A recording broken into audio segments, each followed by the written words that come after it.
Today in EVE Online, May 5th. I'm Matterall. I'm here with, wow, it's a whole gang, starting with Dirk. What's up? Aloha. Damn, I wanted to say something different because it's Cinco de Mayo, bro. Yeah, wrong culture, dude. It's actually Close Revenge enough. of the Fifth. Revenge of the Fifth.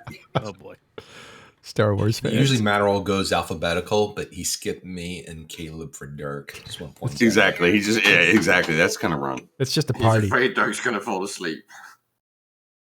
It's just a party, but I will name some names that you'll see up here. That's Arya, Caleb, Dirk, Fonsui, Lichgrave, Z-Master, you might hear from him, and definitely McLeod. Oh, Manascar's I was here. about to say for a second there, man. Sorry, I skipped. You just skipped Doing straight past me. Exactly. That's What twice in caused the the last 10 engineer? minutes, dude. Well, I was just looking at stats and I didn't see anything too extraordinary. So we're just going to skip all that and get right to the fun. But first, actually, I'll give you one stat. Let's have a look at how many players are online at the moment. We'll refresh that.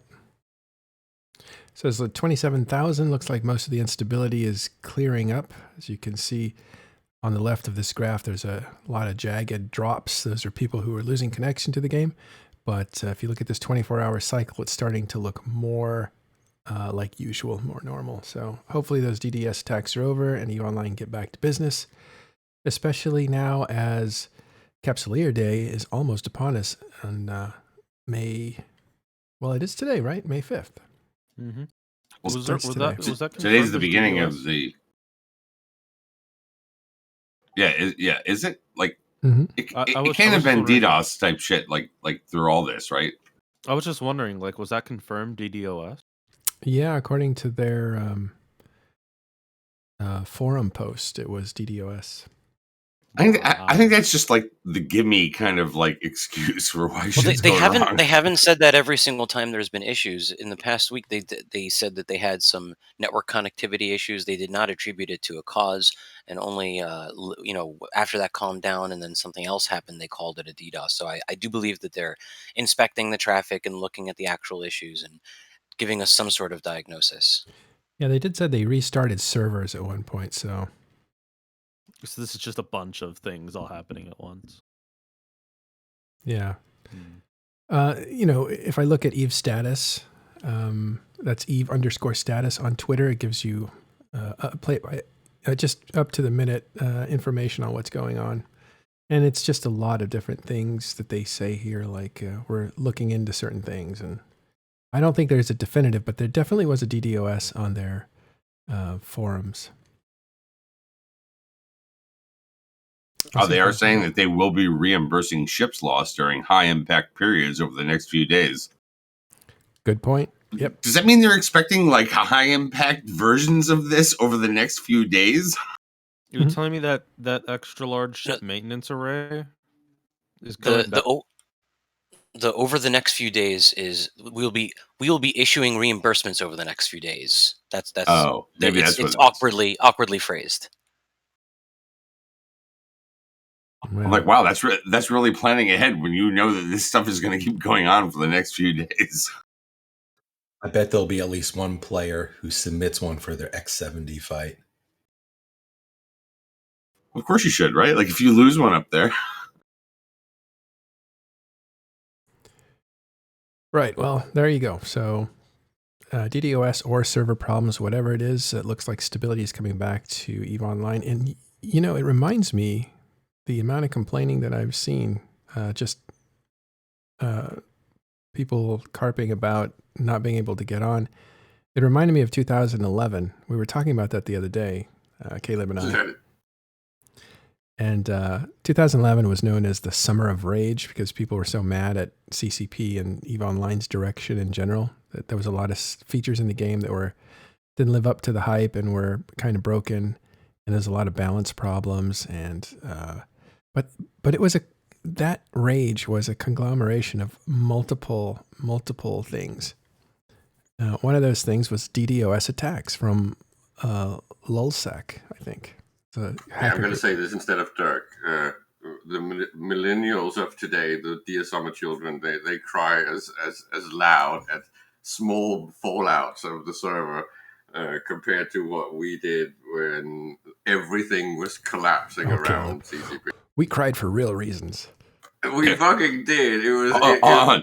We cried for real reasons, and they gave us skill points that mattered. Exactly. Okay, boomer. But if we look at it, exactly. Here is what happened in 2011. They got people so mad at CCP that it caused a whole jolt in the development direction of the game. But on June 8th, Dust 514 was announced as a PS3 game only. That game is now closed, but that really ticked off a lot of people who wanted to play it that didn't have PS3. Then you had DDoS attacks, which really, really gets people mad on June 12th. And then on the 21st, they opened up the Incarna expansion with the Nobel Exchange store, which had overpriced monocles, which really got people mad because it was stuff that was too expensive. 2 days. Shirts, the cost of real shirts, and monocles, the cost of. I mean, I've never bought a monocle, but I don't think a monocle costs that much. Right. We're gonna have to ask Carneros because he might actually know what a real monocle costs. Yeah, and Carneros doesn't know what a real monocle costs. He knows what jeans cost. The thing is, I'm not railing on CCP for that kind of thing because, of the price of electronic goods kind of thing. Electronic goods, in other games can cost a lot, but their cost is based on their rarity, right? But these are things that you could buy if you had the money, infinite amounts, right? Because there wasn't like a limited supply. All right, we're not going back into that to relitigate it, but I just want to say that's it. Yeah. Right after these three things had happened, these major three things, then all of the bad press got fueled by more bad press, where you had the Fearless memo come out on June 22nd. Then a few days later, you had Monocle Gate. Let me get through this. And then on June 26th, you had a leaked letter from Hilmar. So at this point, employees of CCP are leaking stuff to the player base, really, really getting them hyped up and mad. Okay, so that's the summer of rage. And do you think that's what happened? Do you think they were leaking it from the inside, like the deep state or something? Yeah. Well, how else would it make it out? I mean, someone who received that email directly gave it to someone else. Well, there wasn't shutters with CCP back in the day. The volunteer groups and GMs and stuff like that were pretty much very strong representatives from the player base, and they had more access to CCP's development flow.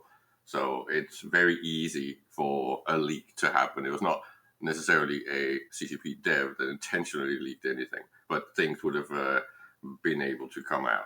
I never even thought about that back then. I never even thought whoa, there's some internal dude who's just feeding the player base some rage.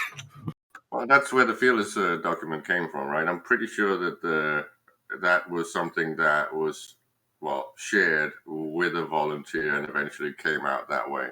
I thought maybe Digi got it or something.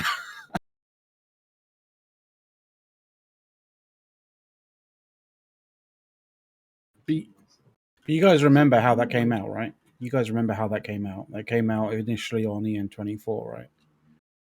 Oh, who also framed it in that? Yeah, they removed a question mark from the start of it. Yeah. Just a bit of grammar changes everything. Yeah, exactly. It did though. That's the thing. It's just a typo. Okay, so if you would like to know more about the 2011 Summer of Rage, which again impacted the game's development significantly, check out an article that I wrote with Dirk McGurk and Noisy Gamer. We went and investigated all the stuff, put the timeline back together, pulled from our memories, and really did a great write-up. Well, it's one of the articles I'm most proud of, and it's relatively recent. It was 2017 we wrote this. As we were pondering the... But hold on, but why did we write it then, though? That's actually the funnier part of it. It is. Because everyone was comparing that with the Summer of Rage, right? They were starting to call it the Summer of Rage, and we're like, oh my god, it is so not the Summer of Rage, people. Would you relax? I think, Dirk, you coined the term. It's the late spring of mild discontent. Yeah, that one. Oh, that's so accurate, though. So yeah, if you wanted to see Rage, you had to be around in 2011. And you know what? Yeah, you know how people talk about bitter vets and stuff like that? Like, honestly, you need people who were around at one time, like, you know, trying to go back to, like, actually throw some context into things and be like, yo, this is not as bad. Like you don't even realize what bad is until bad actually happens, and you weren't there when the bad actually happened. Yeah, let's not compare 4 years of Blitz and Battle of Britain lockdown with what we have now with the Rona, please. And you know what? I don't even want to get into that, except yesterday I heard some shit where somebody was trying to compare the Rona times to when the Blitzkrieg hit London. Yeah, exactly. And I'm sitting there going, dude, number one, you said Blitzkrieg. Well, actually, it's funny because this morning we went back and looked at casualties of war, and the Civil War, 655,000, World War II, 240,000 actual casualties. And then it's like, wow, these are big wars. These are huge wars. And then you look at ancient wars, and it's like Mongols, 30 to 40 million. Exactly. Yeah. People were just stacking bodies back then. Yeah.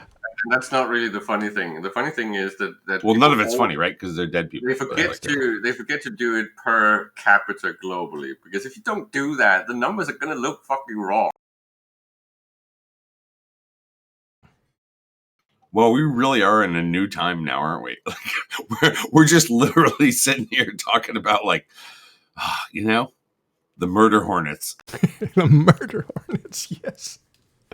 I warned Dunk Dinkle. I was like, watch out for your bees. These things are. I know, really. That was one of the first things I thought about too when I heard these things are ripping off bee heads. Okay, I'm sitting there going, "Oh, yo, Dunk, like, take cover, hide your bees." Not gonna lie, if you haven't seen a hornet before, it's like kind of terrifying when you see something that size.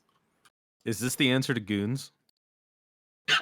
Oh God! Oh Lord! Oh my God! Hold on, wait, hold on. How long will it be until somebody in Eve creates an alliance called the Murder Hornets? Jeez, they're coming for initiative. Brutal. Those things are like, yeah, they're just. Better be watching your back, McLeod. No, World War II for the American side of things was 240,000. I think. Yeah, 240, 250, something like that. Yeah. Yeah. It was not tens of thousands. It was a lot. No, it was much more than that. Way more if you actually count all the Americans who joined pre-U.S. involvement when they decided to work for Canada instead. Yeah. So it surprised me too. I didn't know it was that much. World War I, on the other hand, was like 130,000. Anyway. Not including the Spanish flu, of course. No. Look it up. Wikipedia. Look up American wars. It's surprising. Well, let's just say it's like during the Civil War, right? Like you'd lose 30,000 on a weekend. Yeah, it was crazy. It was like sports. People would go and watch them on the hill. It was like, let's go watch the battle. So they'd sit up on top of a hill and look down on the battlefield. Have a picnic. That's when it started. Then it's like going to the cinemas. Yeah, that's when it started. Then they realized, like, this is kind of ugly. And what do you think people did before cinemas? they went out and hung out on the hill watching the war. Watching people's heads getting they went and watched like, yeah, they want to watch beheadings and stuff. that was before air power happened, though. Yeah, right. When they got into danger. Of beheadings, T3 destroyers. All right, yeah. Let's actually get. We actually get back. What are we here for? Yeah, we're here for the. We had some patch notes come out today. Yeah, birthday celebration. 17 years of EVE Online starts today. Goes for about a week. Fonsui, you have some details on some of the stuff they're offering, right? Yeah. So the login campaign has begun today. It does not conflict with the Evergreen login campaign, which I guess isn't a campaign, but a forever thing. When you open up the login, the login campaign window, then across the top there'll be two banners, two buttons, one for the Omega Daily Rewards or Alpha Daily Rewards Evergreen campaign, and on the other side you can click and see the Capsuleer Day Celebration login campaign, where we will get 10 sets of rewards, which includes 450,000 skill points, the SOCT ships, the Capsuleer Day skins for the SOCT ships, a few other fun things here and there. This is the prelude to the Capsuleer Clash combat site event that will be starting soon in the next couple of days, in which we'll be bringing Tech 1 battlecruisers to fight Triglavians and save EdenCom structures, which again is yet another lead up to Invasion Chapter 3. EdenCom is an organization in-game that has been created out of the four empires to fight the Triglavian threat, and this is the first time it's actually making it into the game. So we're going to be introduced to this as the intro to Chapter 3. The Eclipse. There's some interesting stuff happening. So updates have been applied to the game that have been parsed out by Hobo Leaks. A couple of the things that we'll find on there. Obviously, we talked about this a few days ago. Mhm. There's 3 new Triglavian trinary data streams labeled X, C, Z, 1, 2, and 3 that kind of declare that they're coming. They're more prosaic than the previous trinary data streams, which were very data laden, and these are almost poetry or declarations. Also, login rewards that are being provided and potentially drops as well during the Capsuleer Day event are 10-player Needlejack filaments, which don't currently exist. We only have the 5s, the 15s, and the 25s. So for a limited time, we'll be able to get 10-player signal and noise Needlejack filaments. One 10-player signal filament will actually be given out as part of the campaign, and the noise filaments have no known source yet. We can only assume that they will drop. These will be limited time, and they will stop working after the 15th of June. So take 10 of your friends on a little trip. Oh, yeah.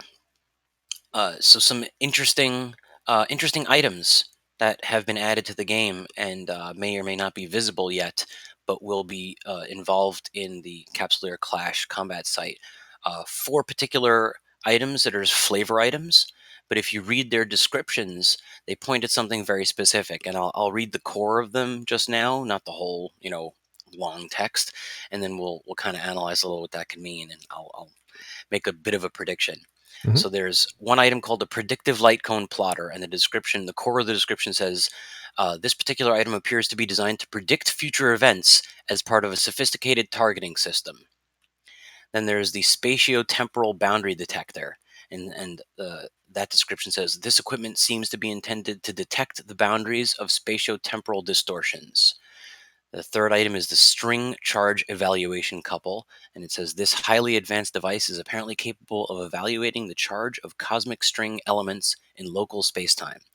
And finally, the OODA Loop Expert System package, and that says that this is an encrypted data device, but the coding of tags suggests an experimental expert system designed to run a powerful observe, orient, decide, act loop for a weapon system. This application of expert systems technology treads dangerously into the territory of outlawed, unrestricted AI development. The needs of the present crisis would appear to overrule such considerations. So if you take these 4 pieces of information and put them together, this looks like a new weapon system. And the new weapon system that we are expecting is the Zappy Boy that we saw in the Eclipse trailer, the new Upwell Zappy ship Boy. that has that chain lightning kind of effect. We saw it flying. We saw like a Tesla coil kind of looking effect, and then we saw it fire. And when it fired, it hit one target, jumped to a second, and jumped to a third in close proximity. So these flavor items that are being added to the game and will most likely drop in the combat site appear to be pointing to the introduction of this new ship, and they reference EdenCom directly, which is very interesting. All right. Well, so happy Capsuleer Day for this entire week. This is the 17th birthday of EVE Online. It's pretty good for a video game. I would say, can we, if you guys want to, talk about like the overall health of EVE Online compared historically? Because I think we're on weekends hitting about 40,000, and I know the records are like, we peaked at 62,000, but those were like 1 or 2 days. Mostly EVE in its heyday was between 50 and 60,000. But for most of the time when EVE was really healthy and moving along, it was more like 40 to 50,000. So we're not that far away from that.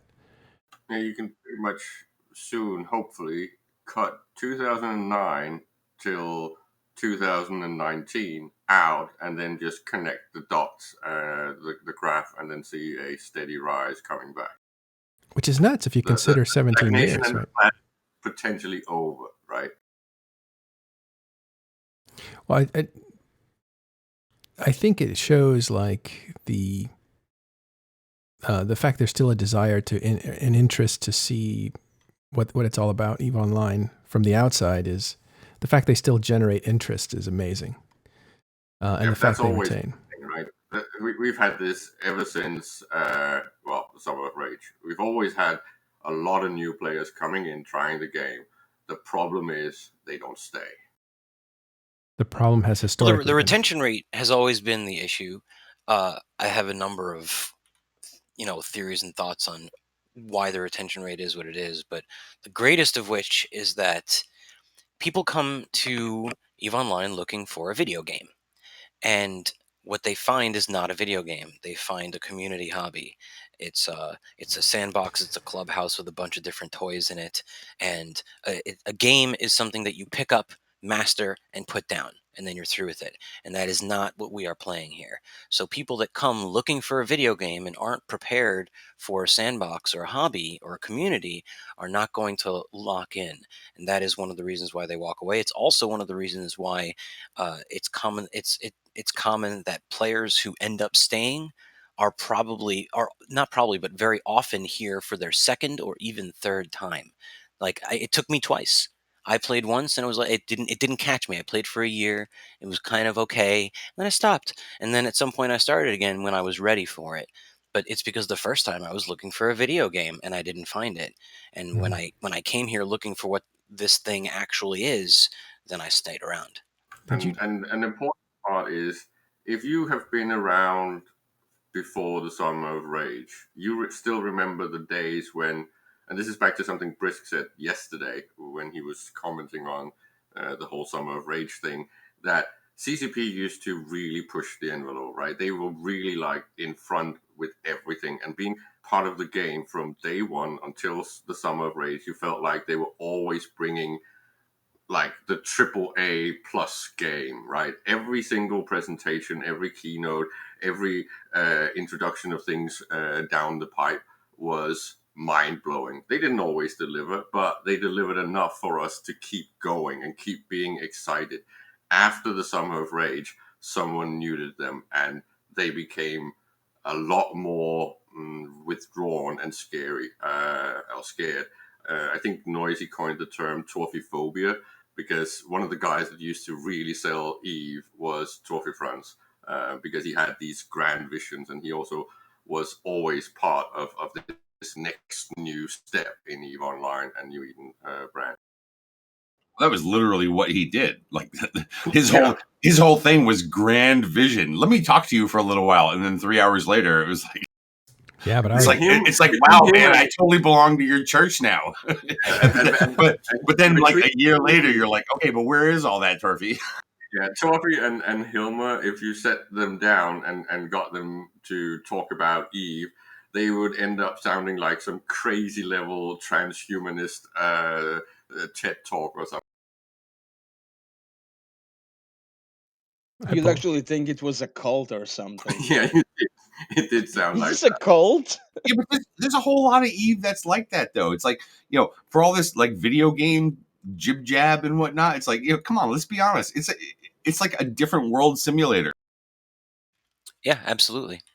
It's a whole thing that's separate from everything else. You come in here and the rules no longer apply. You can do things in this that mimic the real world, that don't have the same kinds of consequences. It's okay to be bad. It's good to be bad. it's definitely a unique experience. You gotta have a balance of that kind of stuff, just like in anything else, right? But like, the way I've been talking about it for years, it's a world simulator with a game front end. Yeah, absolutely. But it's really nerdy. It's a very, very advanced mod or skin of Microsoft Excel. Well, it's. I think it's more than that, but yeah. It's the whole kind of like idea of like what a sandbox is, right? Like I don't think there's any other game out there that has ever been able to kind of like, do what they do. And they don't do all of the things great, right? But like in totality, there's nothing else that does anything like it. Yeah, and they were very focused on trying to make it very cult-like, in that they wanted to, or at least one of the visions was, give every player type an aspect in EVE that covers their interest, right? So they wanted to do the whole economy stuff, strategies things, sports games with tournaments. They wanted to do a first-person shooter. They just wanted to keep pushing and adding more and more stuff for the EVE player community to engage with. Yeah, people often complain about things that are missing or things that don't work. And it's not that they're wrong, but I kind of look at it as anything that CCP hasn't done is just green fields for the player base to do. Yeah, there is quite a bit of that, right? And over time, if enough of the player base does it, then we sit there and go, CCP, why are you not like building this in, right? We've had a number of of occasions where where that's kind of happened, where it's like the player base began using, I think, color coded overviews and shit like that, right? Like, sure. And there it is, right? Like eventually, finally. There's only one Kaku. We can't get all the things.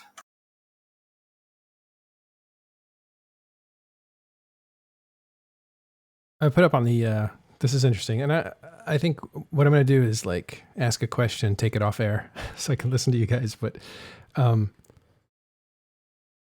EVE Online, what is EVE Online? That kind of stuck into my head as you guys were talking about it. And I brought up the career paths or career choices that some player put together on how many different careers you can have in EVE Online, which is why you can stay in this game a long time and constantly reinvent yourself. It is because it's so complicated, right? Oh, it's not even fair to necessarily call it complicated. It's because when it's a simulator and it's a world simulator, you can't expect everyone to have tried everything. There's always going to be stuff and content in there and aspects of the game that you haven't touched yet. That means that you can endlessly progress. And in the past, before SP injection, you could not in any shape or form expect to have a proper, well-trained generalist. It was not really possible. You had to specialize. You had to dedicate your time to a specific thing, task, or focus that you would like, and that gave you the advantage that you could then sell to a corporation and get your role in an organization. That's been flattened a bit, and this is what pretty much happened from 2010-11-ish forward. CCP started flattening the game, and now finally they've started rolling it back.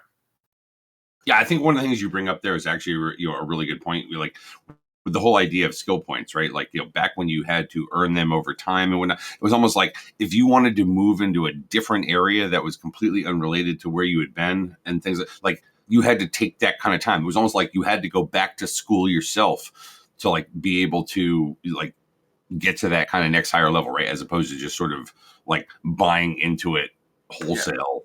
Yeah. And anyone that's actually played pen and paper games will realize what it was that CCP tried to do.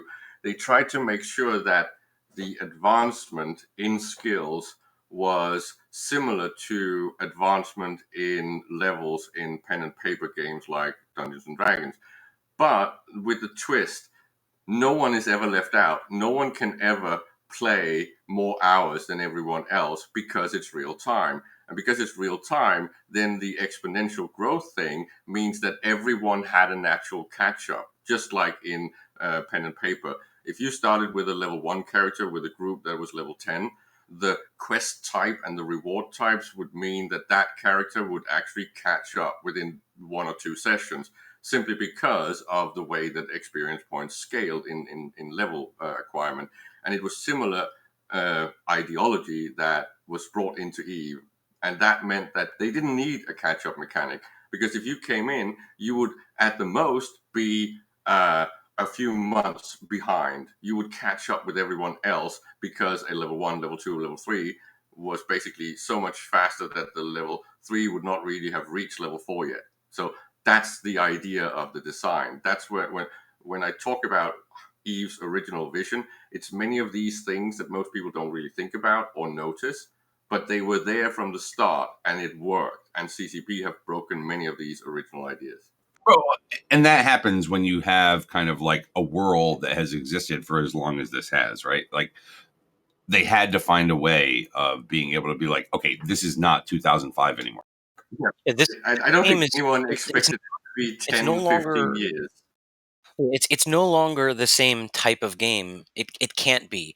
A point that I like to use to illustrate this is in 2004, 2005, there was some unplanned downtime, and CCP chose to reimburse all subscribed players for this unplanned downtime.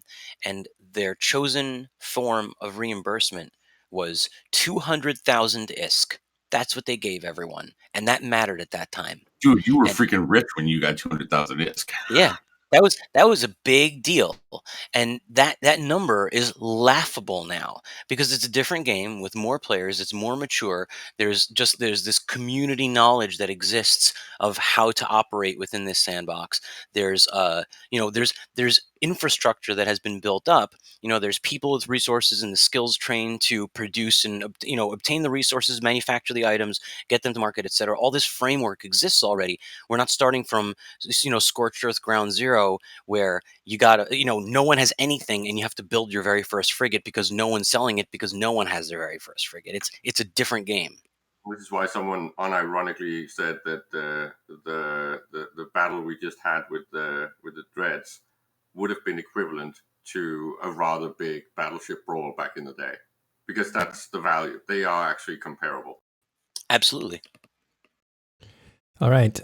So we're celebrating the 17th birthday of EVE Online by having a little morning party. It's actually afternoon in Iceland. So if you want to join in, you join in on Public Voice 2. That is TIS Discord. You can find us from talkingstations.com. Is it a new day? It's a new day. Yeah, you stayed up all night, so you wouldn't know. We have Arya in here. We have Lichgrave, Z-Master, Fonsui, Dirk, Caleb. It's a great group of people in here. We should mention Serenity as well when you're talking about numbers, because it's still ticking up quite aggressively, and it's reached about 22,000, I think, on the PCU, which is quite impressive and very, very interesting. No, 26. 26 now? Wow. Now, it just as far as the patch notes go that were released today, is it just that defect fix thing? Is that the one update to the patch notes? Or yes, is it that is so each day, every time they deploy a patch, they put that specific patch on the top of the current patch notes article, and the following day, those changes are then merged into the main body of the patch notes with a date next to the line items. Okay. So I do wonder, though, if the patch notes, it highlights that one item, but did this patch also enable the celebration, anything in game? So yeah, obviously the login campaign was activated today. There were so if you look at Hobo Leaks today, there were a couple of strings that were added. EdenCom was mentioned. EdenCom being, well, I'll just read it real quick. EdenCom is a new Eden Common Defense Initiative, a semi-autonomous military command set up by Concord and the Big Four core empires to aggressively prosecute the war against the Drogovian collective's invasive invasion forces in YC-122. With access to massive financial resources from the New Eden Defense Fund, EdenCom organizes the fortification of threatened systems and the defense of New Eden by fleets and troops drawn from Concord and the empires. So this is part of the completion of the precursor crisis of the invasion, story, chapter 3. They're kicking all this stuff off at once. The Capsuleer Day is leading into the introduction of EdenCom. EdenCom is leading into the introduction of chapter 3. Yeah. So my question is, why don't the patch notes say that the Capsuleer Day Clash event sites have been added to this tranquility? They're not in yet. The event sites are not up. Turned on. Oh, well, either way, they're not. I can double check and see precisely if the rats have been added. I think they haven't necessarily been added in, but the sites are not active today, and they're not intended to be active today. When they are, they'll tell us. So if they're not in there for this to turn on May 7th in 2 days, we will have another patch in 2 days we can expect. Yeah, they've deployed 2 patches in 1 day before, and then 2 patches the next day. Like they can patch every single downtime if they felt like it. Generally speaking, they use Tuesdays. Generally speaking, but if timing demands something else, then they do something else.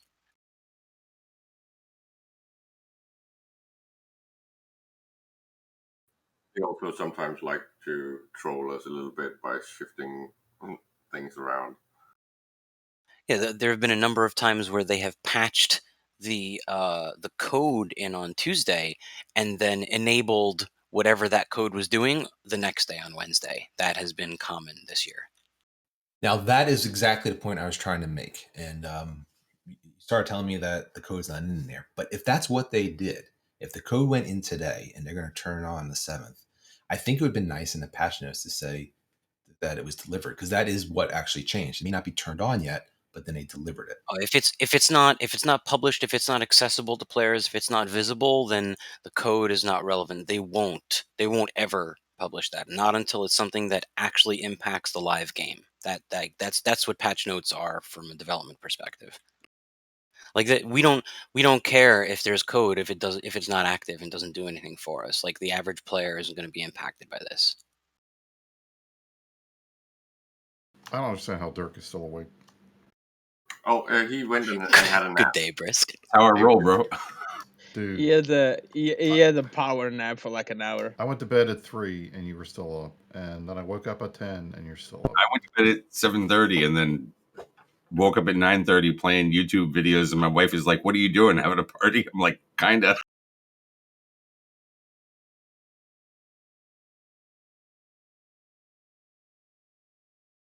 "17 years, though. I mean, like, my God, when you really think of it, it's like, and I know that there are these people that have been around since, like, pre-2003 and whatnot, which is like crazy enough. Like, I've been around since 2008, and I swear to God, I don't know a gaming life before Eve. Like, I don't even remember. Like I do remember because like we joked about it like all those times, like playing games on the Commodore 64 and stuff like that. But like this has been that constant for so long that it's like, how does a game even last that long? Because it's not a game. I mean, we are 4 years away from people being old enough to drink that weren't born when Eve came out. That were born after the world. This is almost like the war on terror, right? I hope that Hilma takes advantage of the fact that his daughter is exactly the same age as Eve Online, and that he takes a picture of her voting next year. It's really, I mean, it's just so crazy when you see it, and it's also one of the things where it's like over the years, right? Like, where we've talked about so many subjects and they come back around again and, they get rehashed, or like a new generation of player comes in and they bring something up and it's like, okay, Summer Child and all that kind of stuff, right?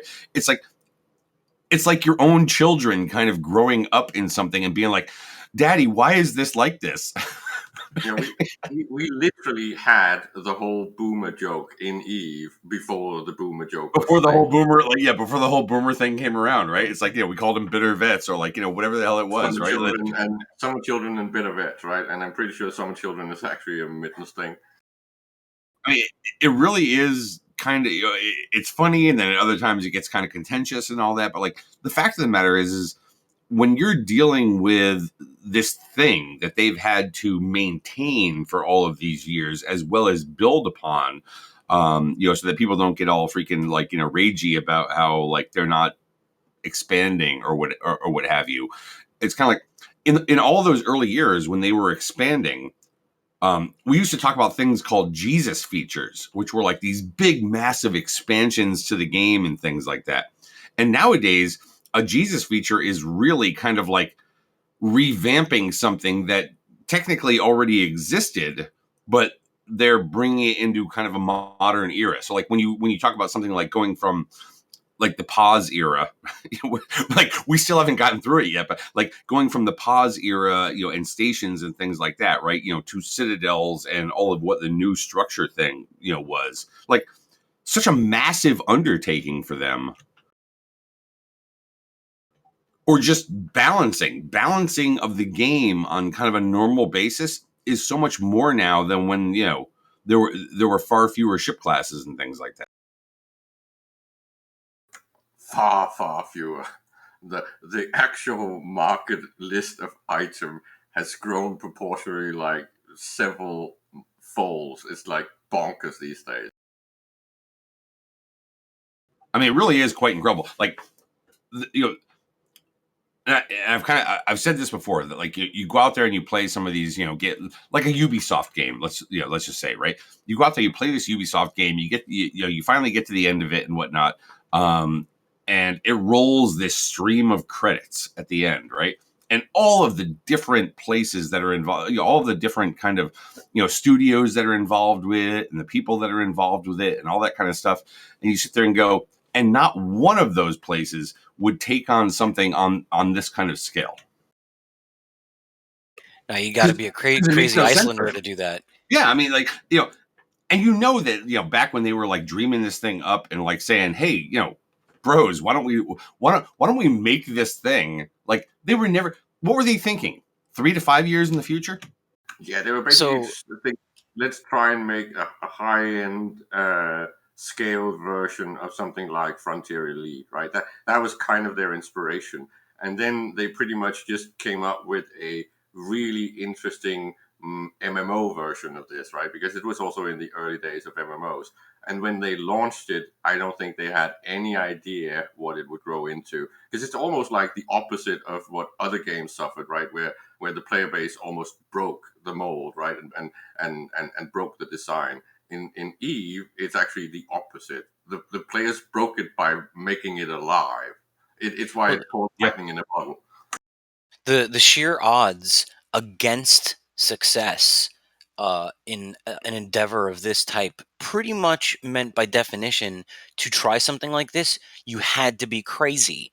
And it just so happens that, when CCP started this project, they were really bad at making games, or at least they were really bad at writing code, that's for sure. Oh. And it just, and they just did it anyway. They just muscled their way through it. They hacked their way through it, and they did it. And, despite all odds, they happened to succeed. They were, the one restaurant that didn't close, even though all the restaurants close.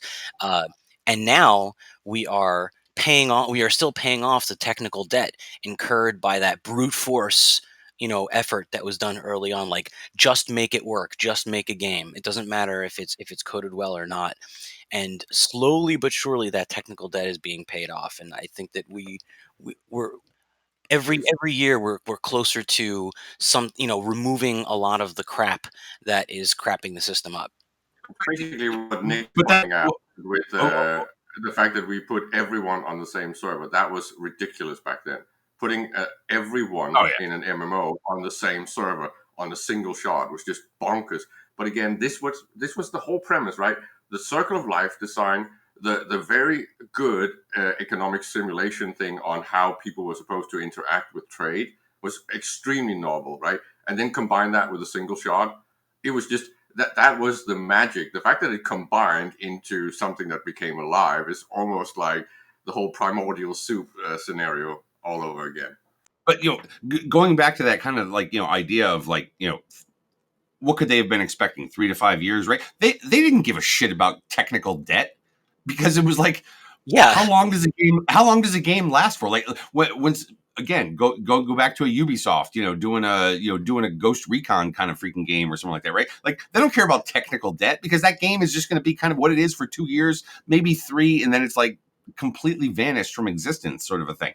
Like here, they actually had to go through an entire period, and they continue to go through it constantly of, wow, those decisions we made back in 2003 or 2005 or 2008 are coming back to haunt us now. But who the hell knew we'd ever be here?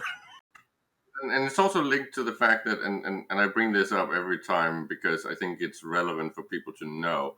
As far as we know, the whole design was created by a designer in EVE Online or in CCP that was a little bit quirky and almost like evil genius. And I don't think that most people that took over really understood exactly what it was he had put together.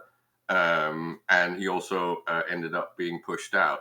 But the fact that the original DNA of EVE Online is created by this crazy person that can't interact with normal human beings just makes perfect sense, right? And especially when you look at kind of like the size of the staff that they have there, it is really a bare bones kind of for all the stuff that they have going on and things like that. And that is one of the things that kind of like gets to people, especially now, where things are so expansive with this game and whatnot, that they just don't have the capability to be able to kind of like put their fingers on everything all at one time. But that's just always been the way it was, and right. They've always been doing things proportionally to make their current employee base a skeleton crew. They've always pushed way too far. It's what Rich talked about yesterday. They were always pushing the next frontier with hardly any manpower, with hardly any liquidity on the in the bank, right? They just kept pushing. Okay, now we're going to jump into this. Now we're going to jump into this. Now we're going to do a first-person shooter. Now we're going to do VR. It's like always next level stuff, and usually it's more than they can actually chew, right? It's a bit too risque. If it had been, if you have been an investor and they were doing pitches of what they were going to do, you would just sit there, have been sitting there shaking your head and going, "You guys are crazy. That's not possible." Yeah. There's no way you can pull it off with what you're talking about. Which is also why they did everything themselves, right? And basically just plowed every single dollar back into their own operations. Yeah, if you look at their actual staff size and then you take out like, the clerical work and you take out, all the administrative stuff and then you take out the London studio and wherever, the other studios that are not working on EVE Online proper, then the number of actual developers, meaning the engineers, the producers, and the QA staff that are actually working on EVE Online itself, that number is shockingly small. Now, mind you, okay, we are right now, because of like, the birthday celebration and all that, kind of celebrating where this game has come to in 17 years based on all of these things. And like, I don't know, for the other 360 plus days out of the year, we're sitting there going, CCP needs more staff. CCP needs to allocate more resources. It's like, there's all that kind of discussion too. But like, the fact of the matter is, once in a while, you've actually got to celebrate where they went from and, have gotten to in this kind of scale, like on how they've done it. It's just, it absolutely amazes me, because when you look at these other game companies and the amount of resources that they throw at a single game that has got like a 2-year lifespan at best. It's almost a joke. It's also why one of the things that we sometimes forget about CCP is since day one, like since they actually launched the game in 2003, they have been like a measuring stick for the game development groups in the rest of the world. It's almost as if they always keep because they keep pushing this whole boundary thing, every other developer is always like looking at the crazy kid in the class, right? They keep being highly praised and represented at all the big summits and presentations, and everyone is always trying to like take a little bit of a sip of that special sauce and copy some of the aspects of EVE Online. I think right now or yesterday we talked about that new game Duel. That's again Dual Universe. Dual Universe. That's again trying to copy some of the magic sauce of the Circle of Life and a vibrant economy. It's just that then they make it split servers, right? Then you're just shooting yourself. It's not going to work. Albion was maybe close, but not really. And it's just everyone just keeps trying to copy at least some of the aspects of EVE. It's the same with the really aggressive PvP. I don't think anyone out there has really managed to find a balance point that fits as well as EVE, even though I'm still I still got issues with the way that ganking works, but the PvP in EVE just works. No other game really have that. No, true, but and I don't want to get off on the Dual Universe or anything like that. I've been kickstarting that thing from the beginning, all right? Because it had such a way beyond grand idea. It's not like Star Citizen type shit. It's not, but like Season 2. Well, who knows? Maybe a decade from now, I'll come back and be like, oh yeah, that's totally Star Citizen 2. But like its ideas were like so far beyond even what Star Citizen was considering and things like that. But wasn't getting caught up in just in space, right? Like it's from Earth and beyond, or like whatever you want to call it, from the planet on up, right? Like the whole thing. That it was like I felt as though I needed to like kickstart that, because of how much I loved this game and this world and things like that. Wait, what did you want to see? Every time one of these games comes out and a whole bunch of EVE players sit there and go, "Oh, that's going to be the next EVE." None of them ever become the next EVE. There is no EVE killer. Check your private chat. I need your help for a second. Okay. There is no EVE killer. Because I don't think these developers really understand or have taken the time to really look at the history of EVE Online and figured out why it works. Because again, this is back to the fact that if Summer of Rage was the perfect storm, launch of EVE was the opposite. It was a really, really opportune moment.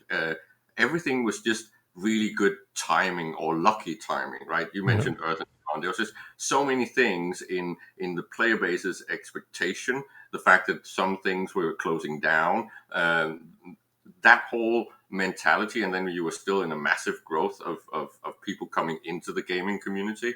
So you just had these, I think you would say you had around 5,000 massive nerds, where at least half of those were from the beta days. And you just chucked them into that server, right? And then everything just went boom, and it exploded.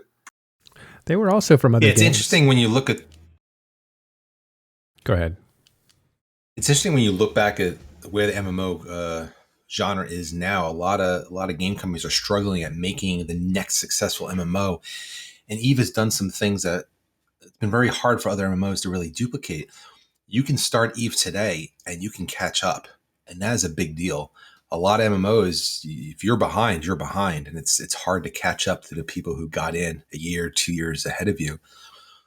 You have an element where you can inject money into the game and buy things, but that doesn't necessarily mean you're going to win. Drop a couple $100 on a spaceship, you may lose that spaceship the very same day.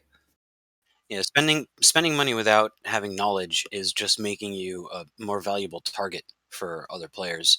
I like to say that there are only two measures of progression in EVE Online, and it's not assets and it's not skill points or anything else, but it is what you know and who you know. It is the knowledge that you gain over time, and it is the relationships that you make over time. Because you could lose, I could lose absolutely everything. A lightning bolt could hit the data center and wipe out my data specifically. All of my accounts are gone. All the backups are gone. Everybody else is fine, and I would be back in the game tomorrow, doing just fine again, because I know things and because I know people. And the other MMOs need quote unquote catch up mechanics or expansions that reset things and invalidate the old content. And Eve has never needed that and never will because of how it is built. The same, the same modules that were, in ships and stuff that were in originally that are still here now have been updated and tweaked as needed or are in their original form and still function. A lot of the same content is still there, some of it good, some of it bad, but the idea is that there's no the creep doesn't invalidate the old by necessity. And even if you had the knowledge, it does not mean and assure you victory. I can give an AT ship to you, to Elise, to Matterall. I bet one of you will lose it by the end of the week. Me. Oh, sure. I'll lose it to Elise. If you undocked it. Oh, very Elise funny. would boundary violate. Very funny. I would. Yeah, he boundary violate. That's so overblown. Poor guy. He's had his moment. But that's really the success of Eve. You can't assure victory by number of years. You can't be assured victory by dumping a little bit of money into the game and buying a super special ship. It's a game that you play and you win some and you lose some. And I think that's really, when you look at some of the other MMOs, they struggle with those concepts and trying to be a long-term video game.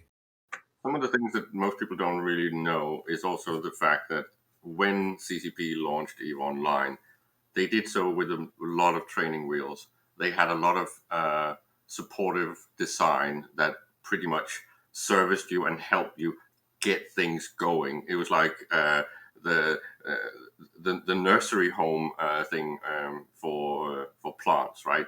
You had this where everything was just serviced enough for people to slowly take over. So it started out being more NPC oriented, but eventually just CCP just picked off and removed more and more of those NPC services. We even had NPCs buying minerals back then. It's just something that we don't think about. To get the engine started, you need some help, right? And this is what makes that whole story so fascinating. And it still puzzles me that no one has actually gone in there and done the almost ecosystem science analysis of how come this thing kicked off. We were talking about that earlier. I think, Caleb, like, why isn't the economic, the trade, the world resourcing more of a selling point in the... It used to be. We've been in Financial Times so many times, right? We've been covered extensively in economic studies. People actually writing articles and thesis stuff about EVE Online. I think I told you that the Greek finance minister, Yanis Varoufakis, who is also a little bit of a economic superstar, he used to actually study the economics of EVE Online based on how wars affect economies. This is just something that used to be a thing, and I think I've at least had academics on Push to Talk twice, right? And this was just interesting back in the day. But again, as I keep pounding on about, when CCP decided to flatten things from about 2013, 14 and forward, these people went away because there's nothing interesting when the game is flat, stagnant, and dumb. Virage 101 says finance isn't as sexy as spaceships, at least from the marketing point of view. Agree or disagree? Well, it is if you want to. Okay, these people are the potential enablers, right? Whether you're talking about things like Soma Blink or old school market guys or old school massive industrialists, these people have that interest, right? So, did you answer the question? Or did you run off in some other direction? All right, well, I think a wolf got Caleb because he just went silent. Well, so finance may not be as outwardly sexy as the spaceships themselves, but it is the required underpinning of the complex interactions that exist and make the game work. And that content in and of itself draws quite a different crowd. And that's kind of an aspect of the game that almost doesn't need marketing. You know, like people are going to find it, people are going to hear it, people are going to look for that sort of thing. But if we're trying to snag the average game player, then we definitely need to advertise the sexy spaceships. And even though it might not seem sexy from a, call it a traditional gamer point of view, the point is back to we tend to talk about the story about the aluminum tycoon from Russia, right? The real life one. Are just a different set of players, and they're actually what Siegel called the enablers, right? These are the people that then activate all the other emergent content in the game. Right now, the best hope we have for something like that, in my opinion, is when ISK starts getting interesting again and valuable.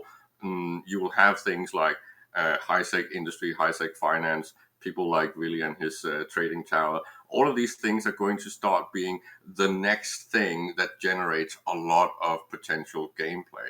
And that was just the thing. When you are in the Financial Times, someone that's a little bit of a gamer and a potential rich person or very professional in real life, they will migrate and try this game and figure out how does that work.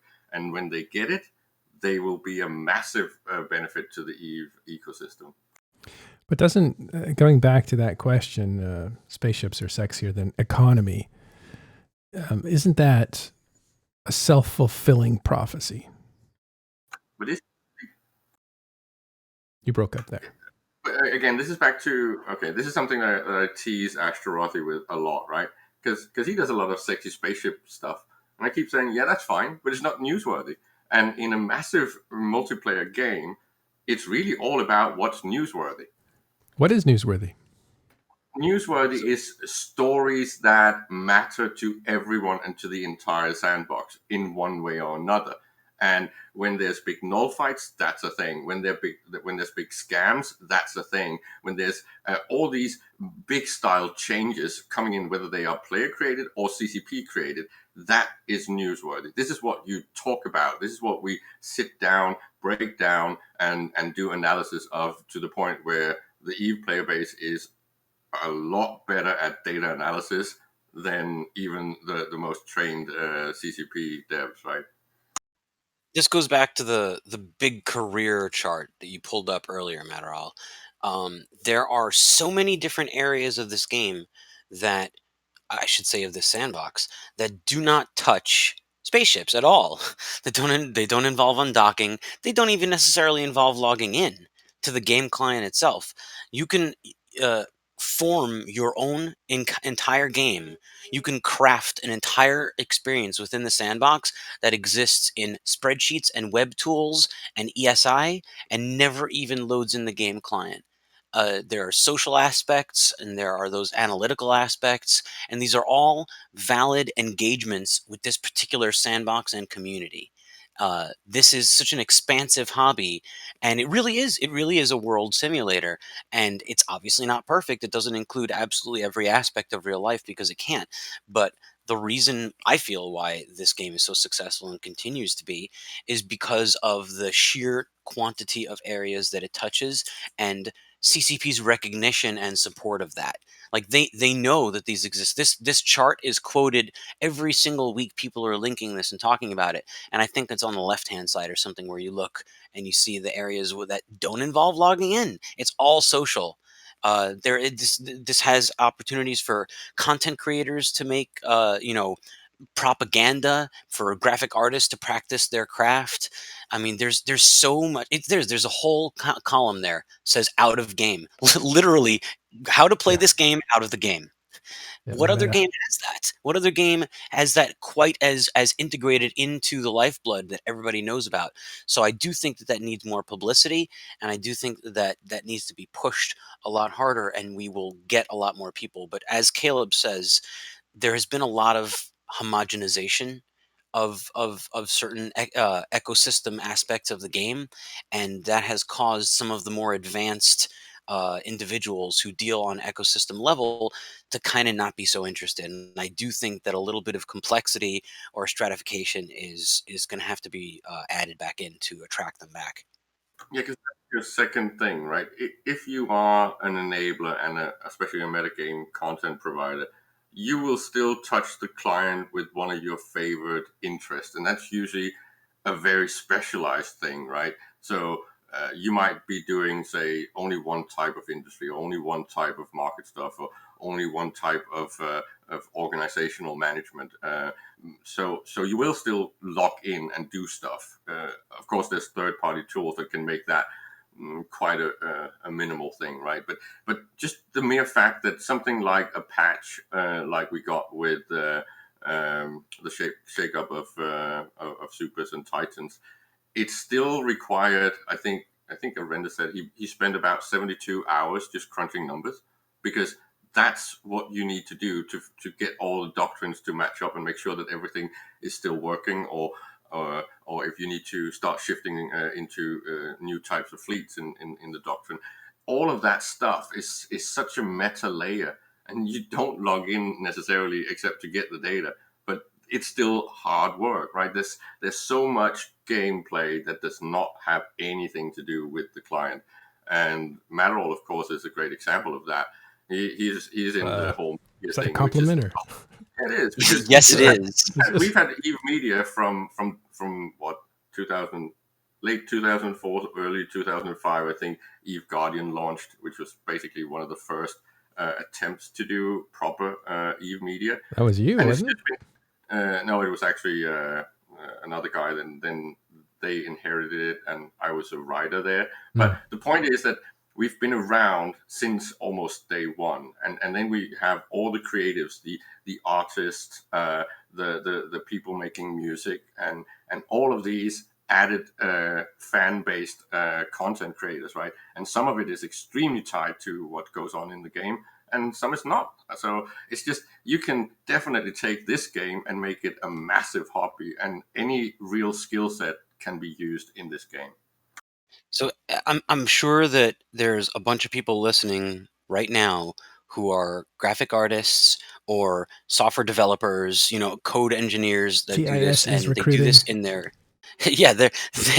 they do this in their everyday job. And how many of those people hate it because their boss or their customer or client or whatever has demands and needs things done a certain way, and they're inept or they're just an asshole or whatever it is, and you don't get to perform your craft the way that you want. And then you get home and you sit down and you start thinking about that app that you wanted to write for Eve, or that little propaganda poster that you wanted to make for Eve, and you get full creative control. You get to build it exactly the way you want. You get to apply your skills and work your craft the way that you wanted to, because this is a game, goddammit, and you're going to enjoy yourself. So these things that don't necessarily directly tie in to the game client, to undocking and fighting in space, are still a critical part of the game and are extremely rewarding for very professional people. That's why it's such a successful simulator, right? Because not only can you have a lot of fun with actually playing the game, it also gives you access to all of these simulation tools of pretty much every level and every branch of real life stuff that you can do a self-taught master's degree in many fields just by playing EVE Online, right? And the joke is that when you compare some of the things that have been done in EVE Online, especially from an organizational point of view, it's better than real life. The big organizations in EVE are in many aspects a lot more efficient if you look at it per capita or per user than most corporations in the real world. Yeah, I hear that a lot. I'm not 100% sure about that, but I think it's also a little bit easier to screw up here and less pressure, not have wasted anything but time. Yeah, there's a lot of lack when you look at something like quality assurance and points of failure that would never fly in the real world. So it is a bit more garage upstart, but it's really lean and it's very, very efficient. And the fact that because of the scale of EVE, we get to simulate with a lot more people than is usually possible in the real world. It's not easy to have a 500-man organization in the real world. In Eve, you can actually do it because there's experience, there's people that can tell you how it's done, there's tools and all of that stuff. And most of these people are with you of their own volition, right? So it's not like you have to get a lot of money and throw at people. So are they really people though? They're peons. It's like 10 people and 500 characters though, right? Like if we can all duplicate ourselves. All right, the party's growing. We got Billy here. Hopefully I can drag Ashtaroth in. He has to be awake for that to happen. All right, so when is the actual anniversary? Is it today or is it like sometime over the course of the next couple weeks? It starts today, right? It's 0505. Pretty sure that was the original launch date. So today is the 17th birthday, but we celebrate all week? I can just point out that they should really be celebrating for 2 weeks because I remember when all the Americans could buy their game and they got in on day one and the Europeans were basically fucked because there was a delay on delivery. So we couldn't actually get in until I think it was almost 2 weeks after. So we were very, very mad. Did anybody get in early? There's an interesting thing that you said there, delay on delivery. Because people needed physical media to install and play the game. Ashtaroth, how's it going? You had to get your how-to playbook. Yep, and then your code wheel. In before Caleb uses this as an excuse as to why he's behind the ball on something like in the modern day. Completely messed up my gameplay. Y'all got 2 weeks head start, guys. Like we're just trying to catch up. You still owe me. This is 2020. What are those hard CD-ROMs you guys are talking about? It wasn't on floppy, at least. I know. I remember. It's a coaster now. I put my coffee cup on it. People nowadays, everything is electronic, and when you tell a young person, "Oh, you remember those CD-ROMs?" They're like, "Eh, what are those?" See if I can dig one up. My first computer drive was on a cassette recorder. Uh-oh, let's not go there. Let's stay on EVE Online starting punch cards. Someone said so event starting tomorrow. Yeah. How much do we want to bet that something's going to happen in the next 24 hours to the creation of EdenCom? Oh, you mean an in-game fictional event that happens to move the story along, that the empires form a union to fight? Starting tomorrow, there is a new agency known as EdenCom, and their facilities are under attack, and we have to go and defend them. So it's not any of the existing entities in the game, like all the different corporations and all the lore that's kind of been on ice. They're creating a new one. It is a direct escalation of Aegis. I read the description a little earlier that describes the formation of it. Don't worry, Ash. I snaked all of your material earlier. It's all good. It's cool. I appreciate it. You're doing Bob's work. At any rate, so yeah, I mean, basically today is Capsuleer Day, but tomorrow begins the event in which we are trying to defend the Capsuleer Day sites from being attacked by Triglavians. And at the end of this, we ramp directly into Chapter 3. And during this event, we're getting lore items that seem to hint as to how the Zappy Boy or some other future weapon is going to behave. Is that tomorrow or the 7th? Let's not. Is that what you guys are calling it now? The Zappy Boy? No, please. Yeah, the 7th. My bad, the 7th. Yeah, the Zappy Boy, because that's what it does. Oh, God. Wait, is today the 5th still? Am I one day ahead of myself? Yes. I am. You and Dirk probably have not slept, so you guys are all mixed up on your days. You need to get some sleep, get up early. So tomorrow is Capsuleer Day proper, and then the day after is the attack. Is when we're starting to defend the structures. Tomorrow is the actual kind of anniversary day. Correct. Okay. So imagine, if you will, like Capsuleer Day celebration gets disrupted in somehow, or just the announcement of EdenCom as part of Capsuleer Day, and then directly after that, come under attack, lead to Chapter 3. Disrupted how? DDoS?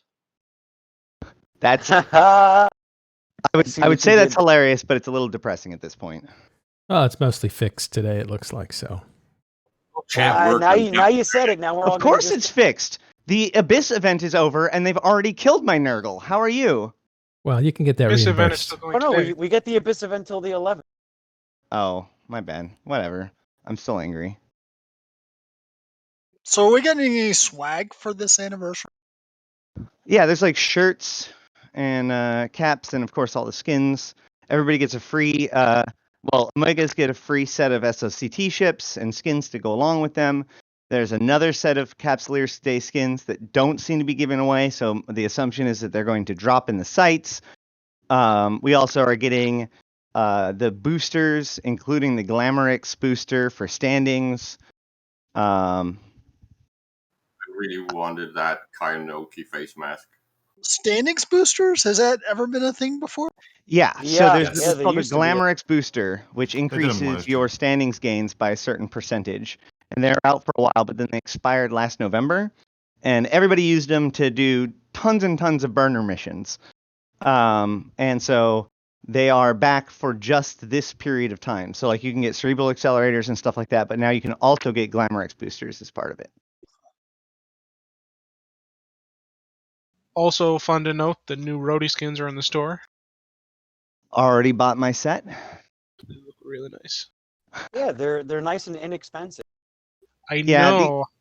The only thing I don't like about them, if I could complain, is that the roadie skins are almost across the board on the exact same hulls as the Aurora skins. So I feel like it's too many holiday skins that are all focused around the same few hulls, and I wish that they diversified more.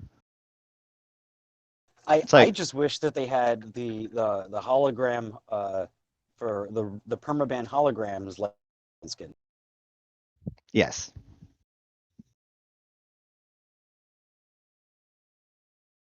Let's see, kilobytes. I'm going to switch it. Something about your guys' voices are breaking up, so I'm going to switch this channels from 256 to what?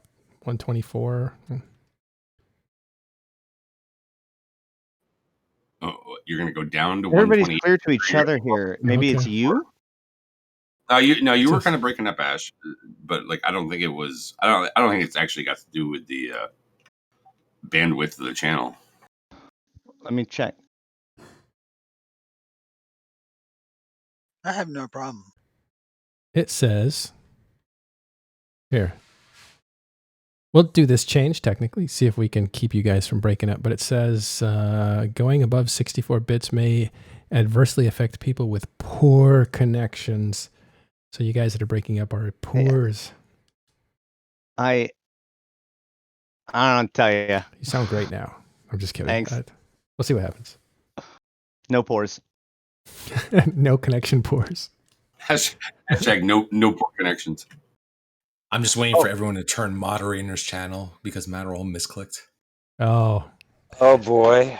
Let's okay, in celebration of EVE Online, 17 years starting tomorrow is the actual anniversary date, May 6th. So it's the day after Cinco de Mayo for those that need to remember. Some of the best moments EVE Online last 17 years for you personally. Abyssal Dead Space release. That changed PvE forever. Yeah. Selling my first implant for $200 million. That was a big stepping stone. That was a long time ago, though. Yeah. Another favorite moment of mine was back in 2010 when I learned my first lesson in EVE, which is bigger is not necessarily better. I was quite sure that my great big battleship could pop this piddling little suspect comet. I was wrong. That reminds me, I came here with by myself, but a few friends came from a different game, and they were like, hey, can you tell me what gun to buy? I don't mind spending money on a big gun. I like big guns. And I said, I'm not sure. I'm not sure you do it that way. No king shaming. No, I was telling him like, I don't think the game works that way. You don't just buy a bigger gun and do more damage to everybody. And they came out with tier 3 battle cruisers. Yeah. Yeah. That's just. Well, you do more damage, but I don't know if you're necessarily in a better spot. I'm sure there's been a lot of people who've gone, oh, I'm going to get a NATO in 1400s and just black people, and then they don't hit people. All right. Well, great moments for you guys in the last 17 years of EVE Online. When I bought that first Thorax freaking BPO so that I can invent Tech 2 and the demos sucked at the time. Well, this fellow here, if you look in voice chat, wanted a ship that was capable of many different things, including being able to use lasers and missiles at the very same time. Unfortunately, being able to do everything is not always the best thing. Guns and drones is the closest you can get. A very recent favorite moment of mine was that orca in Uedama that died with the Tech 2 BPOs in it after the player had been playing for 16 years and apparently had never visited the big city where you get mugged on every corner. Big city. He went downtown? Yeah, he tried to come to HiSec with an orca with BPOs in it through Uedama and lost everything after 16 years of living in nullsec and being. So that was an expensive lesson and a really good example for everyone. He wasn't even to remove Tech 2 BPOs from the game. He wasn't even in the low sec, dark alleys. He was walking down the street. He's never. Majority of his kill board and his activity have all been in HiSec. I think he's been in HiSec for the last 16 years. And yeah. Sorry, we're not going to make fun of the guy. He definitely learned a lesson, I suppose, and that's fine. That we've all been there. We've all been shamed. I have some incredibly embarrassing moments that are incredibly public. I'll tell you one that's private that is actually a very funny moment. I had just joined it. Well, that's the thing. It's I point at that because that's someone who got mad and quit the game rather than learned a lesson and got stronger. I celebrate my mistakes because I try to figure out why they happened and how I can make that not happen again. I tell people about my idiot move attacking a comet in a battleship. That was dumb, but I learned, and that's fun. I looked up the guy after I started playing the game again 7 years later, asking him for a rematch. Ray asked the question, how did we transition from our moments to making fun of other moments? Yeah, that's true. I'd like to zero back in on Matterall talking about his embarrassing thing. So here's my embarrassing confession. I had just joined NC. So it was okay, I finally made it to a top tier alliance, and it was exclusive at the time. It was under 1,000 guys in there, and it was hard to get in and everything else. They had a policy basically where anybody in the alliance could reject you specifically, even if you were applying to a different corp. So it was hard to get in. And I was anonymous. I wasn't anybody that anybody knew. So you didn't know the Matani? I didn't know anybody. You went there. Yeah. And so so I just got in, right? Because my kill boards were good enough. And I start moving my stuff down to wherever we're staging, which happened to be in the south at the time. So I'm coming out of Amar. But I got into the freighter with the wrong character. I got in with the character that was actually in NC. In the corporation dice, and was in, I had 12. I had all my stuff. I had 12 billion in a freighter, and I start putting towards the south. And no sooner. Is this NC or Burn? NC, so Northern Coalition. Okay, I thought you said top tier. I thought you were talking about Burn. Burn was top tier, but wait, hold on. What? Did you just ouch him right there? Okay, I'm going to finish my story. Burn is the alliance he joined where TNT kicked them out of their space. So just never mind. Oh, yeah. You're talking about Scorched Earth in 2009. No. So we're talking about NC. And I'm going down and I get caught on a gate and I start getting shot. And I'm wondering, how is it possible this guy is shooting me? I'm in an NPC character, so there's no way he could be shooting me. And then I realized, nope, I'm in an NC. Character by mistake, with all my stuff in it. And this kill board it's my first day, and you're going to see this giant kill mail on their boards, and they're going to kick me right out. And I was just furious. So I pounded the table and walked away because I thought I'm just dead. And I came back 20 minutes later, and my character was living, but by a thread. Hull was down to like 2%. And I kept seeing a signal from the pirate saying, eject, and you won't get a kill mark or whatever. And I was like, oh, he's making a deal with me. And I thought for a second, well, he's probably NC2 and doesn't want to see this on the kill board, so he's sparing me. That's what I thought. So I thought, wait a minute, I have a plan. So I did eject, because when you eject, your ship skills drop. And because I had only 2% hull, I went into negative hull, and the whole ship completely exploded with everything in it.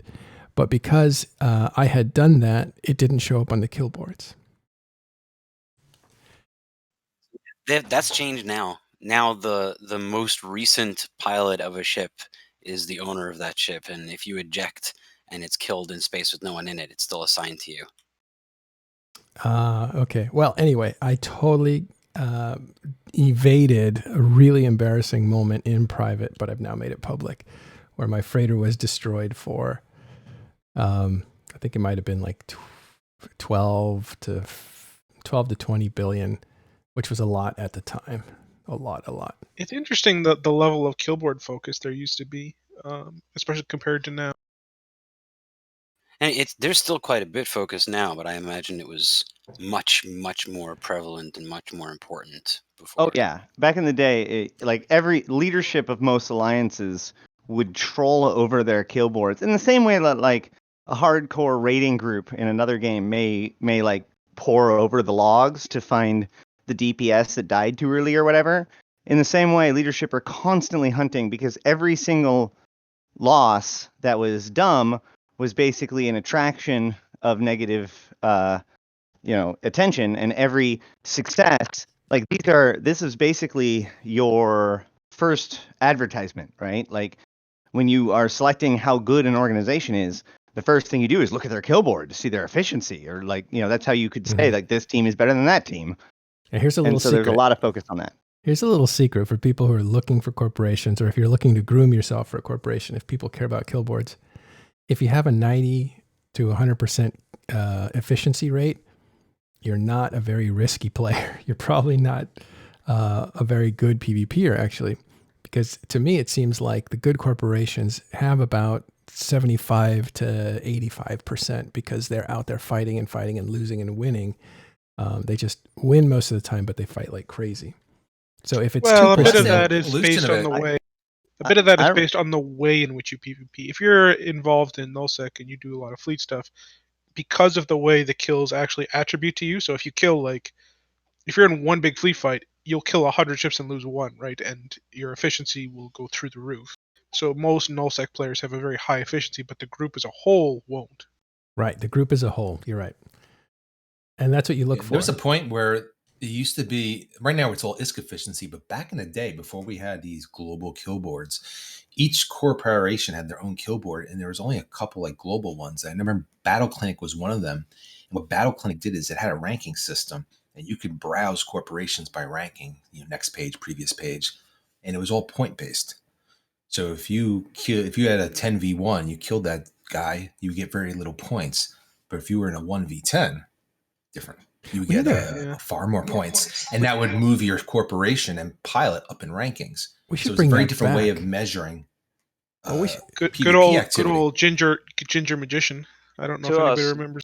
To us, to my PvP group at least, Yes. the way we bestow judgment is actually how many people are on the average kill mail you're on. So if you're on, say, the average kill has 20, 40, 50 people on it, you're seen as somebody who only goes into bigger fleets and may not be able to handle yourself. I think, honestly, killboard stats are the stupidest thing I've ever...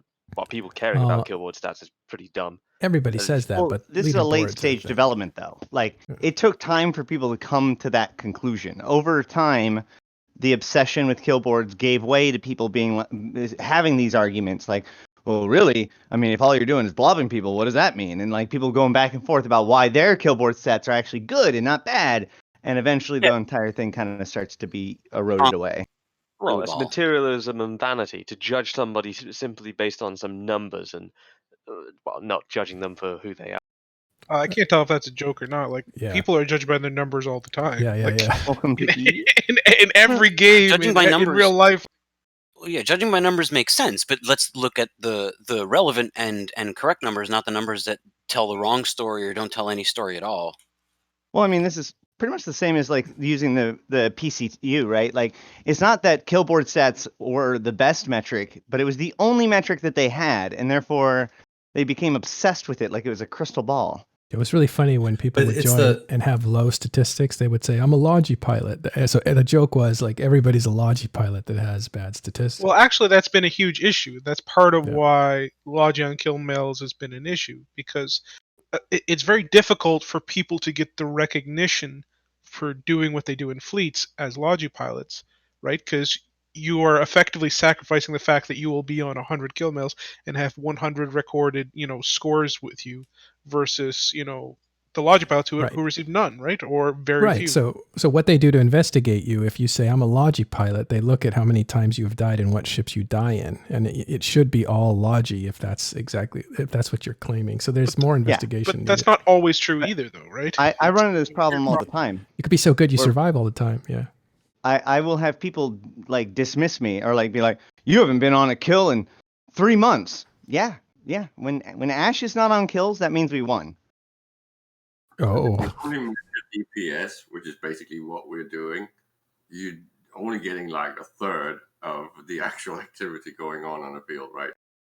Oh, the last time I was kill board shamed, my response was, yes, please do not be afraid of me. Please think that I only have one character and I never do anything else. Well, that was like last Wednesday, wasn't it? Because I think I saw somebody trying. Yeah, actually, somebody in Reddit was kill board shaming me the other day. They're like, "Oh, you've been around this long. You've only got this many kills. You've never fly." I'm like, well, I actually wrote a response. I'm like, I have like 6 PvP characters, dude. I was like it was like I deleted I didn't end up typing because it's not worth responding to. But it was just funny the level of like naivety of like what it is to. Yeah. But that's what they grab onto. So it's interesting. It has changed forms, and you can mitigate people's criticism by saying, well, I do this or I do that, or, you just don't understand the stats very well. I have 3 accounts kind of thing. Yeah. The point is the stats are exactly what Fonsui said. They're telling the wrong story because they're gathered the wrong way. And that's something that we could work on, I think. Like somebody could create a kill board that basically says, here's a truer measurement of a capability of a pilot. I think there's room for that.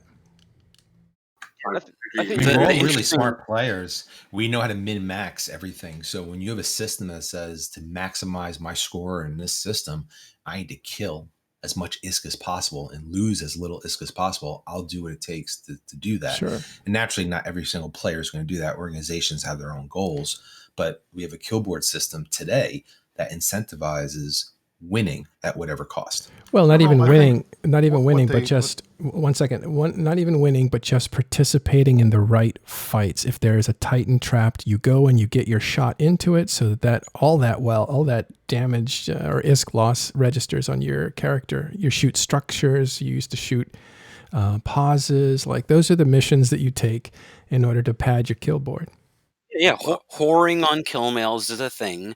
A Titan dies, and that Titan's value is replicated to 100 different characters. It didn't die once; it dies 100 times according to the numbers, and that's inaccurate. In the old system, you get 0 points for that. By the way, to really drill in on why. Hold on, Brisk has been trying to get in here. Let's let him in. But what I think is necessary that would make this make more sense is if there were a set of statistics for each type of player that you could put up on a leaderboard or something and that people could judge themselves against. Like, I'm a nullsec PvPer. I should be able to put a profile on Zkill board that says this is a nullsec PvPer profile. and then have one for high-sec ganking, or have one for industry, or have one for this that lists all the stuff that they've sold or things like that, so that there are meaningful statistics so you can compare apples to apples and not apples to oranges. Because my kill board looks completely different from, somebody or somebody that's a low sec faction warfare player. And I think that's one of the areas that I really think that it would be nice to get CCP to start looking into. Is we have the activity tracker now. I think that has been underutilized. I was hoping that we would see things like leaderboards and stuff like that where people could compete against each other. They've experimented with that stuff, but it's never really been fully realized. The Your Year in Eve showed more things than the activity tracker was openly showing us. Like, they are watching very, very closely what we're doing, and I feel like that data is there. That there's a position open right now for data scientists at CCP. I feel like they're fleshing this out quite a bit more, and we should expect to see something like that in the future. Hey, Fonsui, you Well, remember one of the big issues though is that the player base overall have there's a strong impulse among the player base to resist that that development, right? That doesn't want better tracking of their stats, that doesn't want perfect tracking of their stats, that would prefer the fog that exists. Because like the tracker could easily be an API endpoint, but when suggested, or DPS meters or Logi on kill mails, I get this response where people don't want that information available because that will out the fact that they're a spy, or that will, I mean, there's not everybody wants to be judged. And as much as I disagree with that sentiment myself, I run into it a lot, and I know that CCP does. I have never encountered someone who said Logi on kill mails shouldn't be a thing. It's been a thing. You have never been around lazy Logi then? Sure. You really need to know the person to, actually be able to give them a story. Like, a simple biography is not going to do enough justice. We've got a guy who's, there's guys who have very simple looking kill boards until you find out they can multi-box 15 accounts and they single-handedly are a fleet themselves. That you can't really get that story by looking at somebody's kill board or their stats. You have to understand the person. Where's Dirk? He was going to say something. What's up? You were going to say something. No, I was mentioning just about the tracker. You remember, like, when the whole like activity tracker thing came out and whatnot? It was like, well, everything that happened before this, we can't go back and like recount again. And it was like, well, wait a second, what about all the gate jumps I had back then? Well, I mean, that's the funny thing, and I feel like that there is a desire for that kind of competition. And I mean, hey, just let people opt out if they don't want to have their stuff put on the leaderboard. They can take it out. But I think that kind of competition is at the core of EVE, because there's always competition in everything. And nobody plays the game by themselves, even if they are a solo player, because they're comparing against each other. There's a spider. We need you to kill it. It's oh my big God, and there's a spider. They need me to kill it. Go kill the spider! Oh my God, dude, I had to do that the other day. You just saw Briss as a spider. He's fleeing out of his house right now. This He's going to burn his house down. Your wife is a species. The speed at which, like, the funny thing is we got to hear that over comms, and it just sounded awesome. It's like, oh my God, there's a spider. You need to come kill it. It's huge. So, the thing though is that, like, I would like to see that kind of development. It makes me nervous that I don't know. Never mind. I don't know what I'm saying. Go on. All right. Matterall, you were going to ask me.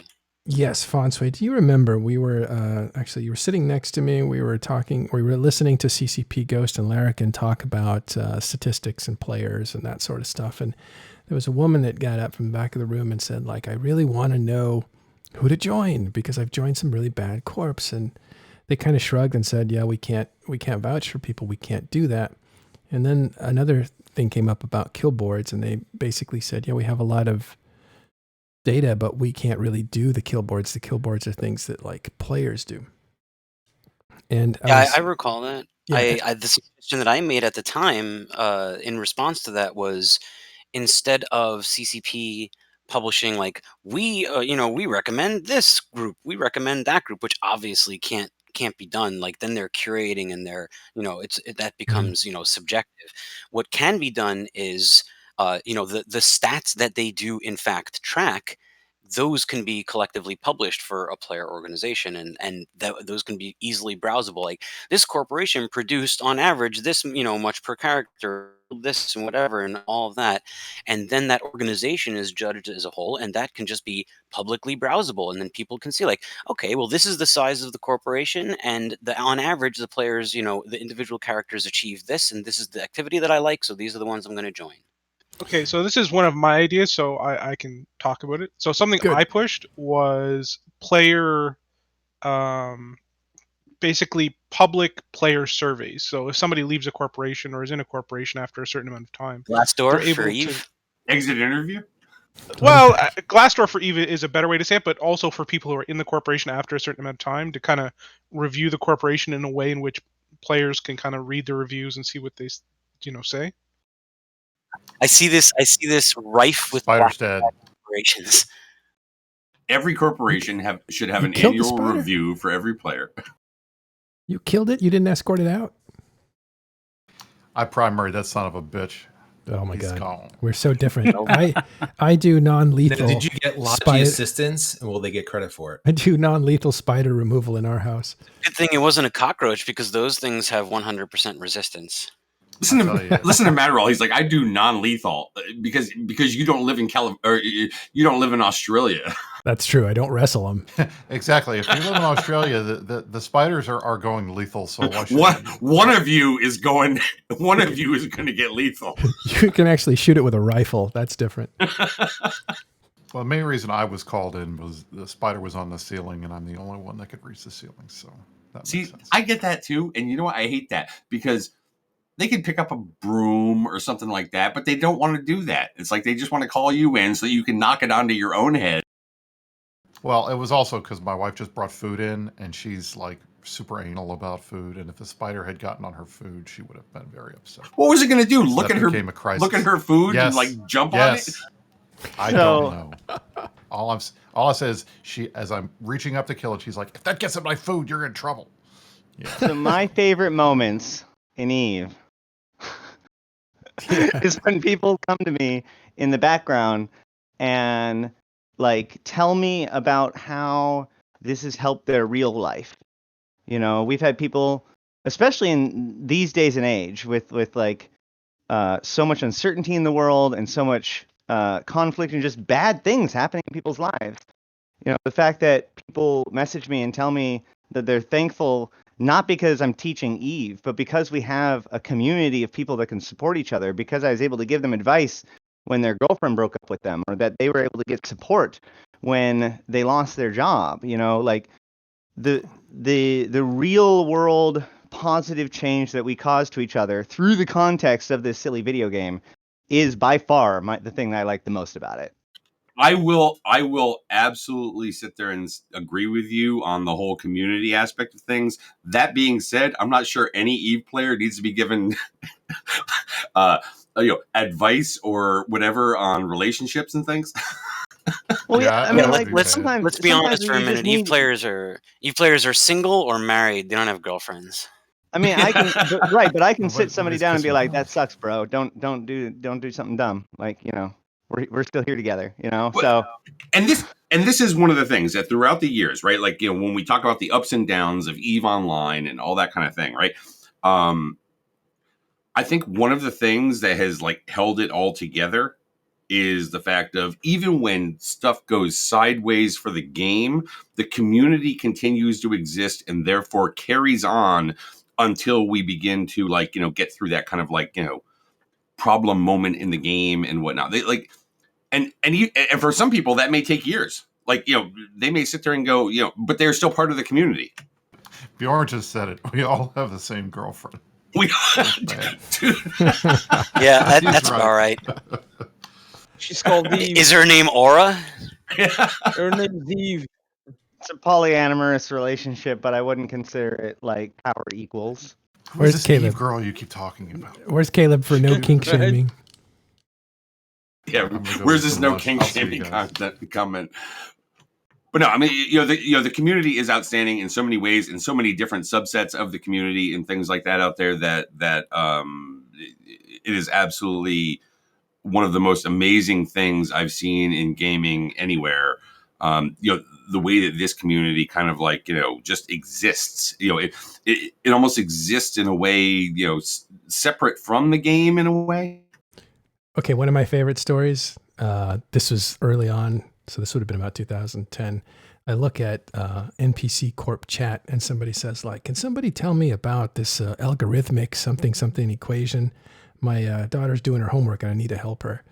And not one, but 3 people started to help him help his daughter with her math homework. And it wasn't simple stuff. It was pretty advanced, but I was like, were they all saying kind of similarly this, like the same thing, or did they all have like 3 different answers? They're all correcting each other. I have a counter story to that, which is that when I was in Pravi, when I first joined the game back in like 2010, 2011, one day somebody was like, all right, guys, like this was a fleet. There's like 30 dudes all hanging out. And this guy's like, okay, so my wife's out of town for the week and I have to do laundry. And this led into like this 20-minute discussion about just of a bunch of dudes trying to figure out how to do laundry correctly. Dude, go ask your mom. She's right upstairs. Oh man, ouch. My girlfriend was just losing it. Yeah, there's stuff you just don't learn in school, right? Like, well, let's not get into it. I was going to talk about manscaping and all that kind of stuff. Oh dear. Jesus. Good hygiene. Wow, you went there. Anyway. It's a party. Manscaping? What the fuck is manscaping? Nope. No, we're not. We're really not. Let's reel it back. On the Plex store, you can buy a resculpting certificate that allows you to change the physical structure of your body. Normally, you can only do the clothes and the hair, and that's all we're going into. Next topic. Sculpting, not scaping. I'm not sure. Well, the point is that there's a lot of things that only your Eve bros can teach you. Congrats, Lycanthropy. His daughter it's her first birthday.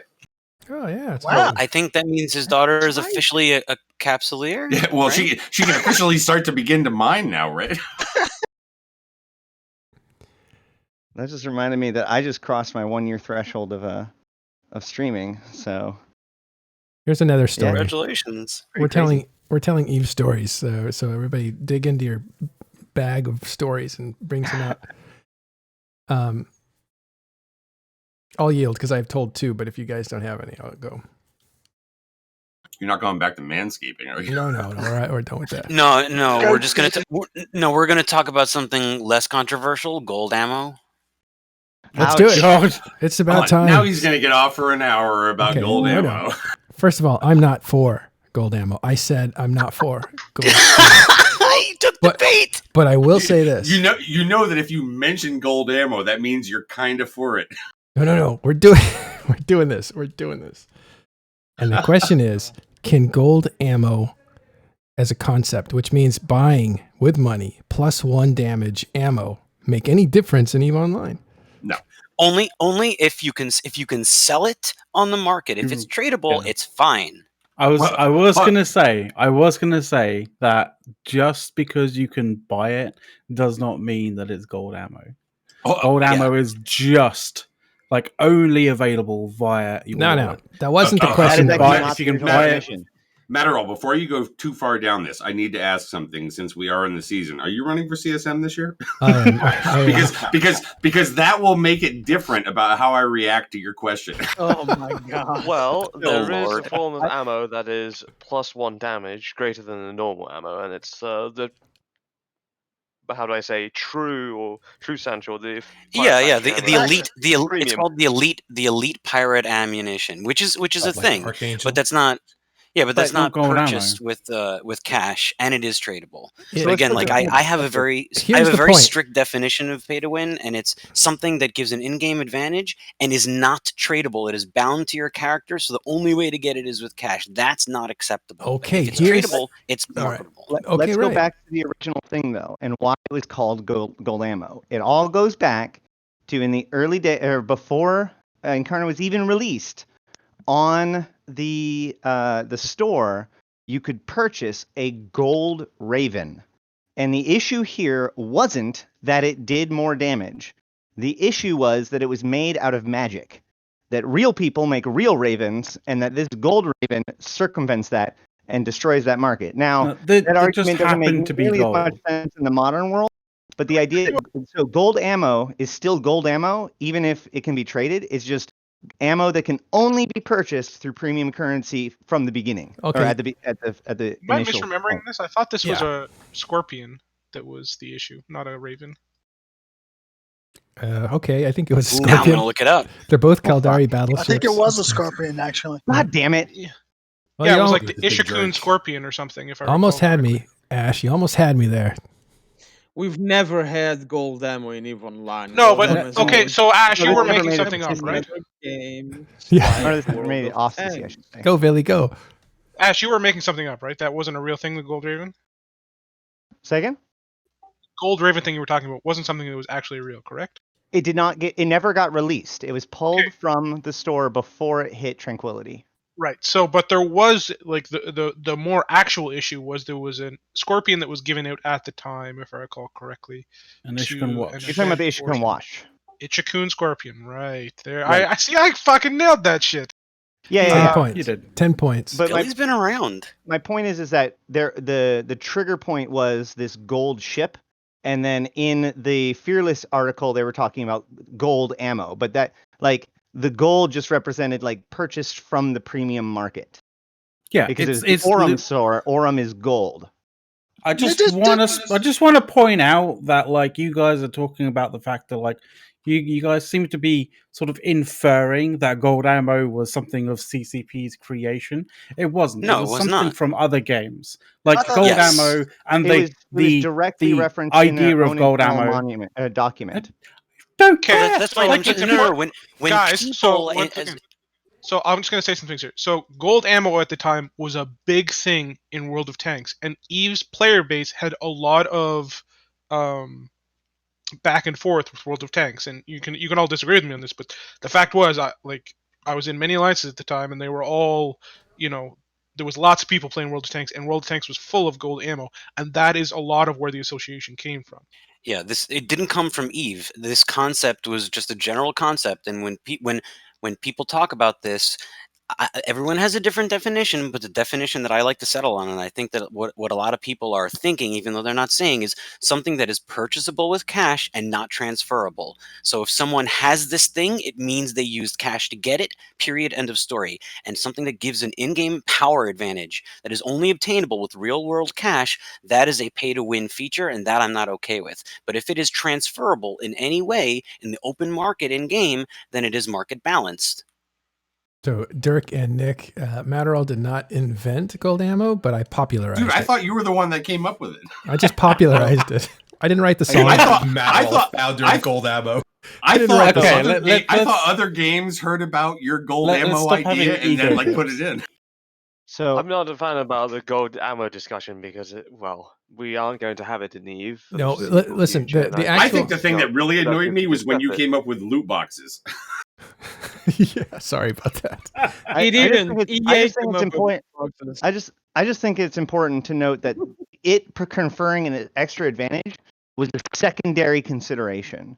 The fact that it was things being introduced into the market that was competitive with things that people built, that was not built, that was disruptive to the economy that people were most upset about.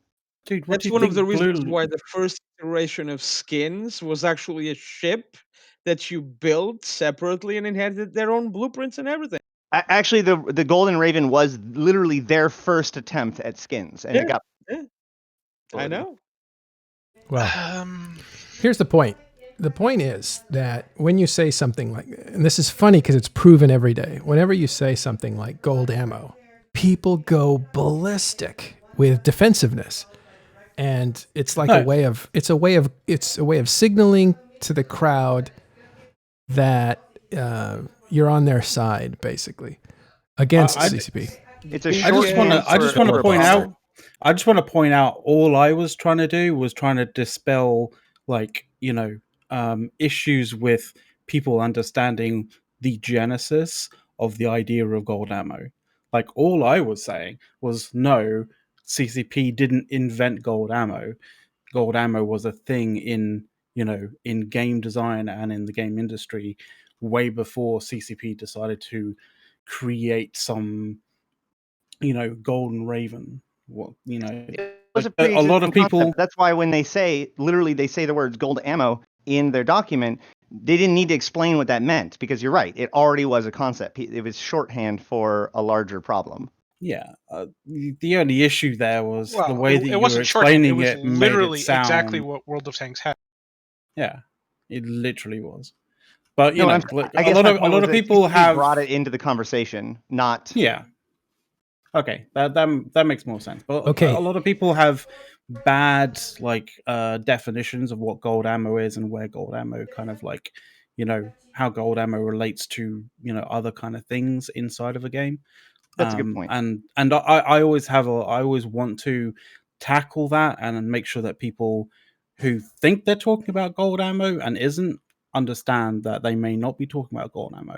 Yeah, the problem is that it's a shorthand that doesn't include a definition, and different people have different definitions for it. Right. So that's why I'm very clear when I say something off like that. from this topic. No, it's nothing to be ashamed of, but I do want to get to other stuff. I will never run away. It's nothing to be ashamed of. If you're a gold ammo person, that's okay. Like it's fine. Actually, it's fine. Nobody's judging you. Yeah, no. If I could bring this all the way back to the current present day, I will say that what's interesting about this is that what CCP did in this case, they wanted to give away gold chips as a way of signifying not that it was stronger, but that it came from them instead of from players. And so because they didn't want to compete with the Raven, that logic was sound. So what they needed instead was a set of gold ships that they could be the only source of.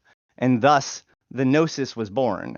And this week, we're getting a full set of SOCT ships, which was effectively CCP's answer to the community's problem. And guess what? They are literally gold ships. All right, we're going back for one more, and it was brought up by Varaj 101. Walking in stations. What happened there? It was all a hallucination created by Concord in order to try to keep us under control. It never actually happened, and therefore the entire concept of this show never exists either. That's right. I would say it did actually. I would say it did actually exist. The only thing is, you needed to have a PlayStation 3 and experience it. Low blow. Whoa! That was on a planet, though.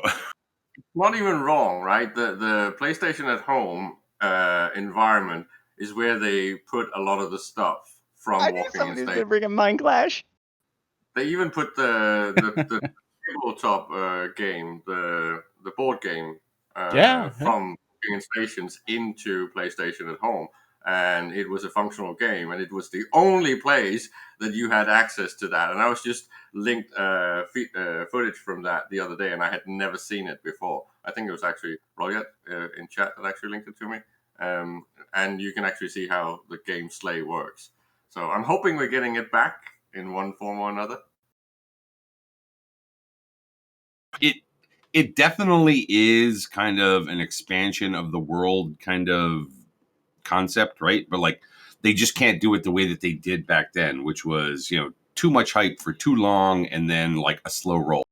Yeah, and I can do the elevator pitch to chat. Pole dancers. There you go. Which was something EVE Online was always missing, right?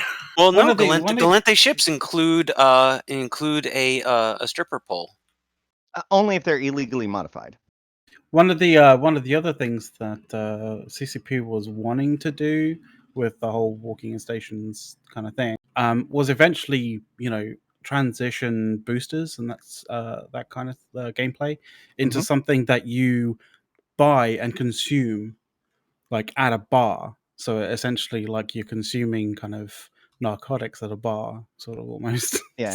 Well, stage really 2 was going to be establishments. There was captain's quarters, which was home, and then establishments, which were these places. theoretically have other people show up and do stuff and whatever. Yeah, so you could own a bar or own like an establishment of some Right. form. Like, So I just I linked an image of the cutaway view of the Navatas. You can It see does very say clearly. illegally modified. Yeah, it's very like there's very clearly like strippers dancing on a stage in that picture. Well, if you look at the description, it actually says if you look at the cryobanks below, I think it's exotic dancers and cryo High-end exotic dancers in cryo. Yes. Yep. Galente are below very the liberal. strip club. The idea is Galente are a very liberal society. Yep. Yes. They are very hedonistic. They are very the Brave New World-esque kind of dystopia. But I think it's important to go back a little bit and while we're putting things into context, the key to Captain's Quarters was that Captain's Quarters was supposed to be the tip of the iceberg. CCP had been working on a new game engine that was going to rival Unreal and potentially license it out to other games. I don't know about that. I don't know if it was meant to rival Unreal. I think it was more literally like, what they said. we're not going to. It was the Carbon engine. The Carbon engine. No, I know that. I know the Carbon. I thought it was just more they didn't want to buy. No, this was their big expansion. They wanted to make the Carbon engine and then license it to people. They were going to first make Captain's Quarters, then make Dust, then make World of Darkness, and they're teaming up with NVIDIA. And there's demos and stuff like that where they're showing off the cloth physics simulator and all this sort of stuff. This was the plan. It's why so much money was poured into it. It's why so much effort was poured into it, and why when it burned, it caused so much disruption to their. Wait a minute, hold on. And somebody just brought it up out in Twitch chat, and I didn't see it. Is somebody puking into the Navatas toilet? Yeah. See, that's this is something Caleb has brought up. Yeah, Caleb has brought this up in the past. CCP was looking to make their own engine. They've been successful at EVE Online. They're going to make their own engine. They're going to market it out for themselves, sell it for others who want to use it, and it crashed and burned. So then they swung the pendulum the other way and say, well, I'm going to use someone else's technology. And then they chose the PlayStation 3 for Dust. Hell yeah, well, man. They were try and keep that old tech going. I think the issue there was they were running sort of dry on funds and stuff like that. That's why they got the support from Sony, and the kickback from support from Sony was that Sony wanted exclusivity, and that's the reason why it was. They agreed to something that was bad. Hold up, there are three distinct problems. It wasn't just that they the deciding to make into a deal that was bad was the final step. Okay, step one, Carbon burned. Incarnate didn't do as well as they wanted, and they had to fire staff instead of hiring staff. So Carbon was already in jeopardy and was on its way out. Right. Step two, Xbox One or Xbox and Microsoft decide that Dust 514 cannot be on Xbox because Xbox does not allow free updates. You have to pay money so that way they can get their cut too. Step two. And then step three, Sony offered them money to have it be exclusively on PlayStation 3. Well, you already can't have it on Xbox, so you might as well go with PlayStation 3. And which leads me to the final point, which is that the PlayStation 3 architecture is significantly different than basically any other hardware architecture around. So you can either build something for PS3 or you can build something for other things. So in the end, that's why, like, for instance, Project Legion didn't take off, because when it came time to port it, it's like we're starting from scratch. I do want to say this. Kira Manser asked PC in the chat, and at the same time, Sony was releasing PlanetSide 2 on PC. They didn't want a competitor. I do want to say this, that I went directly from, as far as consoles go, the Atari to a Nintendo to all the way to the PlayStation 3, and that was where I ended. Like the PlayStation, I only bought the PlayStation 3 literally to log in, create a character for Dust 514, never play the game, but I still have the PlayStation 3 around here somewhere. I think it's like a DVD player in some room. I lie to myself every time I see my PlayStation 3 and go, yes, I bought it half and half for Dust 514 and that it's a Blu-ray player. But in actual fact, I bought it mostly for Dust 514. Oh, so sad. Two times I feel like I made mistakes. One was in buying the PlayStation 3 that Christmas because like Dust 514 was part of it, or coming out, or like whatever the hell it was.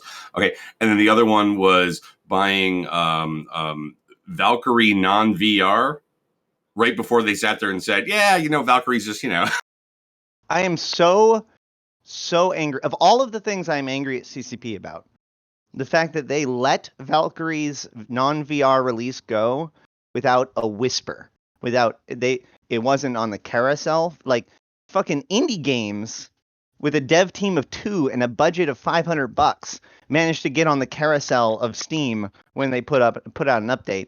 And people to this day don't know that you can play Valkyrie and not. That's interesting, Dash. With today's CCP's marketing division after the Pearl Abyss acquisition, do you feel a Valkyrie would just perform entirely differently if it was released today? Yes. Today's marketing? Yes. Yeah, with a proper marketing blitz, I think that Valkyrie could have been successful. There was a bit of a problem in the fact that like Eve has a very caustic brand image, and so they have to beat that. They did do a couple of things. They had a few streamers play it, and those streamers seemed to like it. But by and large, there was no big announcement. If you weren't like at Eve Vegas or paying attention to it that year, you didn't even know that it came out for non-VR. And so what happened was no one bought it on the day because nobody knew to buy it. And the player base stayed low. The player count was low. Now there's nobody to play with. Everybody's bots. Why would anybody get into it? There's no starting point for a game that requires people to be competitive. So now you have this community of people that basically arrange tournaments every once in a while in order to find an opportunity to play against each other. But like, it's just like faction warfare. Like there just needs to be an impulse. There needs to be the now's the time to play, so that way people can actually find each other. If you go log into any first-person shooter from 2-3 years ago, the matchmaking is going to suck. You got to have that big driver to bring people in to make it exciting. And if you don't do that, then it never takes off. You said the Valkyrie for non-VR. Is that available now? Yeah, if you just buy Valkyrie now, it's just you don't need VR anymore. Am I late to the party? Does everyone in chat? Does everyone know that exists? No one knows that exists. That's my entire fucking this is not argument right now. This is not a you problem. Non-VR? This is a CCP problem. Well, time a second. The non-VR version? Yeah, the non-VR version is like 2 years old now.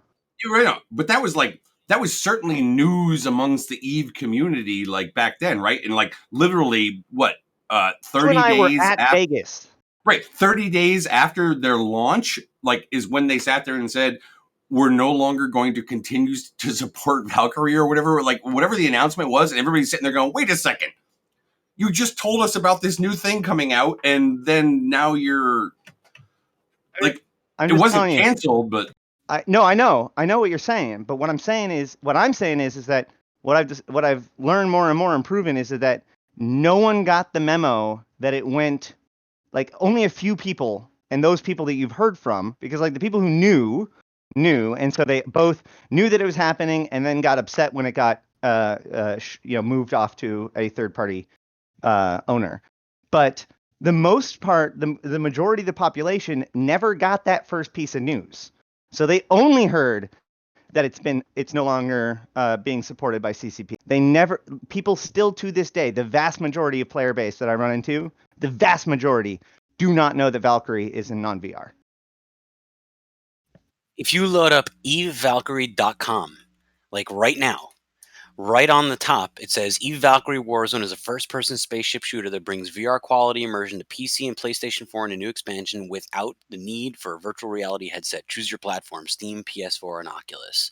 Like right then and there, like the very first thing you see. There was even an in-game event that occurred at the same time that is actually super creepy, but I'm not going to go into it right now. But like they never actually tied it all together. They never like made a promotion where it's like if you try out Valkyrie, then you get something or whatever, like nothing. Like I said, it wasn't on the carousel. Literally the day that Warzone came out, if you went into Steam and typed in the word Valkyrie, it would bring up Valkyrie Chronicles. So you had to go past that to find out that it wasn't on VR anymore. I think Ash is tiptoeing on brand unification, that the fact that we should really have all these things in the same launcher with the option to use Plex in all titles. And you know what? That's the thing. I still blame us though, because when these things happen, like EVE player base made it abundantly clear to CCP that they would not tolerate if CCP did any sort of promotion that would make them feel like they had to buy Valkyrie, or that they were trying to trick them into some cash grab or whatever. And I believe that cowed God forbid CCP make money. Caused them to not, all in the way that they should have. This is when Dirk calls people rabble. This is when he calls them rabble. I want to suggest that I said rabble. that this was going to be like my touchstone, and I gave us an opportunity to not go down this road. Gold ammo. Rabble. Gold ammo is a safe conversation. Valkyrie and Resource Wars are definitely not safe conversations for Ashtarothi. The essence of the gold ammo argument is don't be part of the mob, don't be part of the rabble, hear out the ideas, and then say no. And seriously, since gold ammo is really the...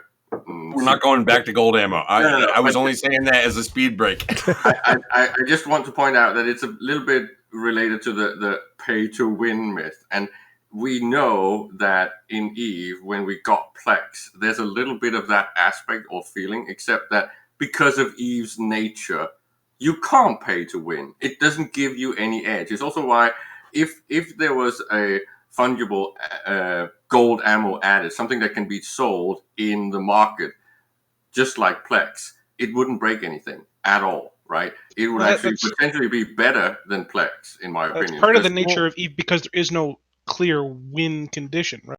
Right. But the problem is that if you look at it, like, even if you did that today, you would actually still have the same problem as the Golden Raven. Because to the people who are shooting the ammo, they don't really care how it's sourced. But I guarantee you that ammo, or not guarantee you, but depending on how that ammo is priced when it comes to Plex and therefore ISK, that could dramatically impact the premium ammo market as it stands today. The point is that this whole animosity against CCP actually making money is a little bit unhealthy, because let's take something like the ridiculously priced Sotio BPC, right? Stuff like that might actually be beneficial to have in the next store, because it would add another faucet that doesn't require massive time invested, right? And it would not necessarily destroy the ecosystem, because as long as these things are still available inside the client, it is still not an abusive design. It's just a workaround to a faucet in the game. So you just pay for that time, and most likely you pay more than the potential invested time. This is back to the Macarial fleets. I think it's horrible that it's so easy to source in game, but I would be perfectly fine with CCPs selling BPCs in the next store. Yeah, this is I'm going to jump down Caleb's rabbit hole for a second. I've seen a lot of posts where folks have said, I don't mind losing my ship. What I do mind is if I lose my ship is the 15 jumps back to buy another one and back again. It's that whole time of traveling to get reshipped. And I've seen people posting on Reddit, other people complaining about that time, because as we're getting older, you may have a shorter play session. So that mechanics of reshipping is time consuming. If you watch streamers who are PvPing in low sec, same thing. I watched LB die a couple times last night and he had to go and reship. What if you could reship off the next store? Yeah, but that's too horrible. So like an EVE Amazon Prime? You're adding something instant. That's bad. Having need for speed is nice, but adding something like instant transportation from one location to another is just horrible, because that's all the quality of life bullshit that has brought us to this stagnation. Well, if you park at a station and you transfer your knowledge to your clone capsule home or whatever, I think that would be okay. I mean, Nick Bison says something out there. He says EVE has always, I think what he's saying is that EVE has always equaled time invested. And like, I do believe there was a time when time invested was the actual currency in this game. But I think that's changed. And part of that is just because, age of the game, the longevity, whatever you want to call it. It's like they had to kind of like factor that in. Well, it's also I don't think it's ever going to be because you're 42 jumps away that guess what? You like get an instant reship or something, you know. But there's a legacy of giving away your time to somebody else that was a problem. That's why you can't stay on that model. If everybody's time died with them, fine, but you can transfer wealth. Matterall, what if it's not creation? Caleb, to answer your question about it's not creation of an item. Let's say I have an item in 1DQ. I'm going to contract it to shipping services to go from 1DQ up north. Maybe instead of doing that, I just click on a button that says, would you like to play some Plex to expedite? Sure. Click. Now it's in my hangar. It's transported. Not good for the ecosystem. And this is back to what Daddy is saying in chat. We want more regional trade hubs back. But the incentive to create hubs need to come with support from CCP.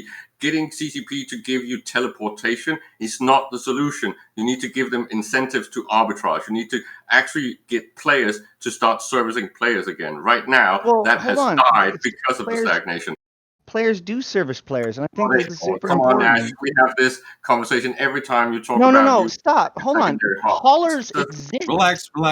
Haulers exist, right? But it's not effective. The God-honest truth is that one person's annoyance is another man's opportunity.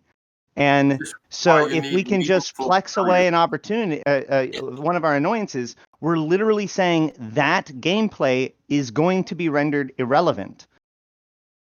And that's not cool. Like if people, like you're replacing a player-driven transportation system for an automated transportation system, and I think that that's the real concern. Yeah, PushX and the frogs exist and make money, and people like it. They're too expensive for effective arbitrage. This is what I keep trying to explain to the people. Yeah. When you look at the risk and the cost, what I mean is to effectively on scale create the requirements for a secondary or tertiary trade hub. Shipping needs to be more effective. It needs to be faster and cheaper, and it needs to be player created. This is why we keep begging for interbus and free teleportation. It's because it's just not effective enough. And that's not the issues with trade hubs at all. It's almost the opposite. The resurrection of Dodixie's trade hub is continuing on well. It's starting to be supported. We're about within the next couple of weeks, we should be supporting all T2 industry modules that people use. Amar is a very effective trade hub and sees a lot of transportation. We have at least 5 or 6 people whose main gameplay is hauling. You know, like I agree with Caleb though on this. It's not for every man to hire someone to move their stuff, right? No, it's not. It's not even for how people solve the problem is important though. The problem is the price, guys. Seriously, you have to understand the current price effectively of the player shipping is around 0.5 to 1% per jump of the value in the cargo. That means that once you've jumped, let me finish. Once you've jumped 5 or 6 jumps, the value of arbitrage is gone, right? It's gone. There's no benefit anymore. Economically, it doesn't make sense. This needs to either be cheaper or the margins need to be bigger. Okay, so I'm going to offer some counterpoints here, because what you just described is not a reason why like the effects you described of saying like there needs to be more trade hubs, and then the things you described would disincentivize new trade hubs. Like, because right now the reason there are so few trade hubs in EVE is because JITA/Perimeter is so centralized and so easy to get to, not the reverse. JITA is because it's centralized. You don't have the critical mass anywhere else. It needs to grow, and it needs to be supplied with enough market to make it valuable. Otherwise, you're not going to get the price difference to make it worthwhile to do arbitrage. But yes, so the reason hubs are successful is when they reach critical mass, they achieve a situation where somebody can go dock in that station, click buy all on their ship, and all of the modules they get are within 50% of normal price, and they look at the price and they go, yeah, it's fine, and they click accept, and they're back out there. So what you just said with creating instant teleportation means there will never be another trade hub, because people will always go to JITA and then get teleported. Exactly. If the value of transporting it is cheaper than the premium of getting it at a secondary hub, then it won't be worth having the secondary hub. If it's easy to transport to a secondary hub, then it's easy for the person to just buy it in JITA and have it transported to them and not have a second hub. It's important to remember as well that if you is bad, but effective, more effective player transportation is good. This is okay, but there's other things you're not even thinking about here. Like, think about it like this: what is the value of producing anything in your system of free teleportation outside of 5 jumps from Jita? All manufacturing in the entire galaxy would shift to 5 jumps from Jita. Nobody would manufacture anything anywhere else. With the advent of the Synesis, there is no concern when it comes to moving high value items from one place to the other, or from one trade hub to the other either. If you're interested in stocking Dodixie, you can do so safely and easily. Not effectively. See, like the post office, I have an ability to ship things certified overnight. I don't ship everything certified overnight, but if I need something, a contract or something business related, and they need to have it the next morning, I can pay extra for that, and I'm paying a premium for that. Not teleportation, but really next day service. I'm just saying we're doing it. It's right. If the pricing is right, wouldn't this teleportation Plex option maybe cost more than the average player? Okay, so now I want to give you even more implications of what this could mean. So I lose a fleet in cash, let's say, because that's where we're fighting right now. We just lost our fleet, but there's an important objective on the field. We now need to teleport back in. Everybody, buy your teleports. Teleport another fleet in 2 minutes later. Is this something that's only available in HiSec then, or is it also nullsec available? Yeah, we would just say test can't do it. Neither can horse. But like, right. So even if it's HiSec only, all like the same implication applies. You know, you're fighting a pirate over some big Fortizar in Ren's area. Everybody, you know, your fleet dies. Teleport right back in, boys. We're going for round 2, right? Like, and it just creates these situations where all of the logistics and transportation related elements of the fight just don't matter anymore. Yeah, tell all your members, each of you pay 500 to 1,000 plex to move your stuff. Well, yeah, but here's the problem is that people will actually be forced to do that. Right. This is the insidious part of it, right? Yeah, that's true. We talk about the ability, but when you're talking about a competitive game, that suddenly becomes a requirement. If you're not willing to do it, then you can't hang with us because we want to win, and our opponent is going to take this advantage, and therefore we have to. Then you can join the Imperium, where we have a logistical network, and you don't have to worry about those. Exactly. The Imperium will just have a program that does it for you. But there is time requirements in those too, right?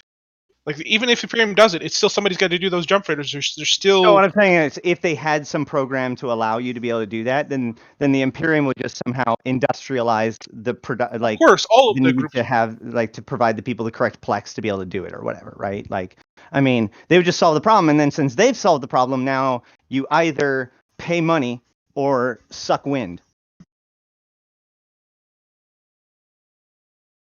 Okay, I have the solution. Here it is. Here's the solution. Flash dude. Yes, any station where it happens is has what do you call it? Diminishing returns. So if one person does it, you get it right away. If 5 people do it, you get it in 5 minutes, 10 minutes. But if 100 people do it, it takes like hours. Done. Solved. Let's go on to the next thing. Done. There you go. Matterall for CSM, folks. Do you know how long it took reps to get that way? Yeah. So I can compare my Twitch kill board. Did we spend more minutes talking about teleportation or gold ammo? Did I win that? There is something that I wanted to go back. We've definitely been all over the place today. Yeah. Well, this is the party. It's a party. If you guys want to hang out Discord for TIS, that's where we're at. And then we got it wrong because tomorrow's really the party, right? Yeah, right. Totally. We're partying early. What's tomorrow? This is like the pre-party. This is the pregame. Tomorrow's the actual launch day. For what? May 6th, 2003. Oh, the launch day of Eve. Yeah. Except Americans got it Matterall first. For CSM 15. Do you have an announcement? No, absolutely. No announcements yet. Actually, I'm not going to run. Who am I kidding? Do you know who you're supporting at Matterall? Are you coming in on the last day this year? What's that, really? Do you know who you're throwing your weight behind? Who you're endorsing? No endorsements yet. Not even sure we're going to do endorsements. We may just sit out of it. I don't know. I mean, we can do profiles, but to endorse someone is rough. We actually need to decide if we want to do it's a difficult thing, right? Because let's switch over to CSM, right? This is a topic you guys like to. How many days are left in the application process, by the way, as we do that? Another 5 or 10. Yeah, it's coming soon. And you have those prerequisites now that'll take you some time. Who's running, by the way? Have we checked that list lately? I'll check it. Well, the official candidate list isn't available yet, obviously. No, but the people who've posted on... yeah. I don't think I would run candidates.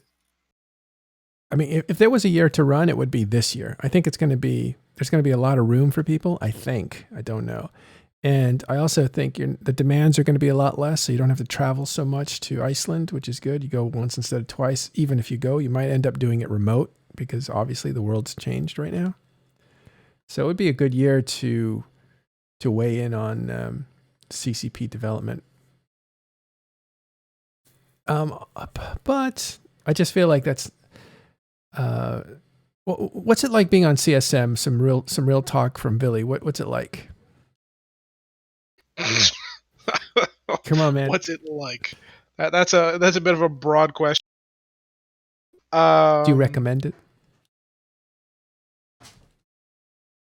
I don't actually think it would be good for a large majority of players, to be honest.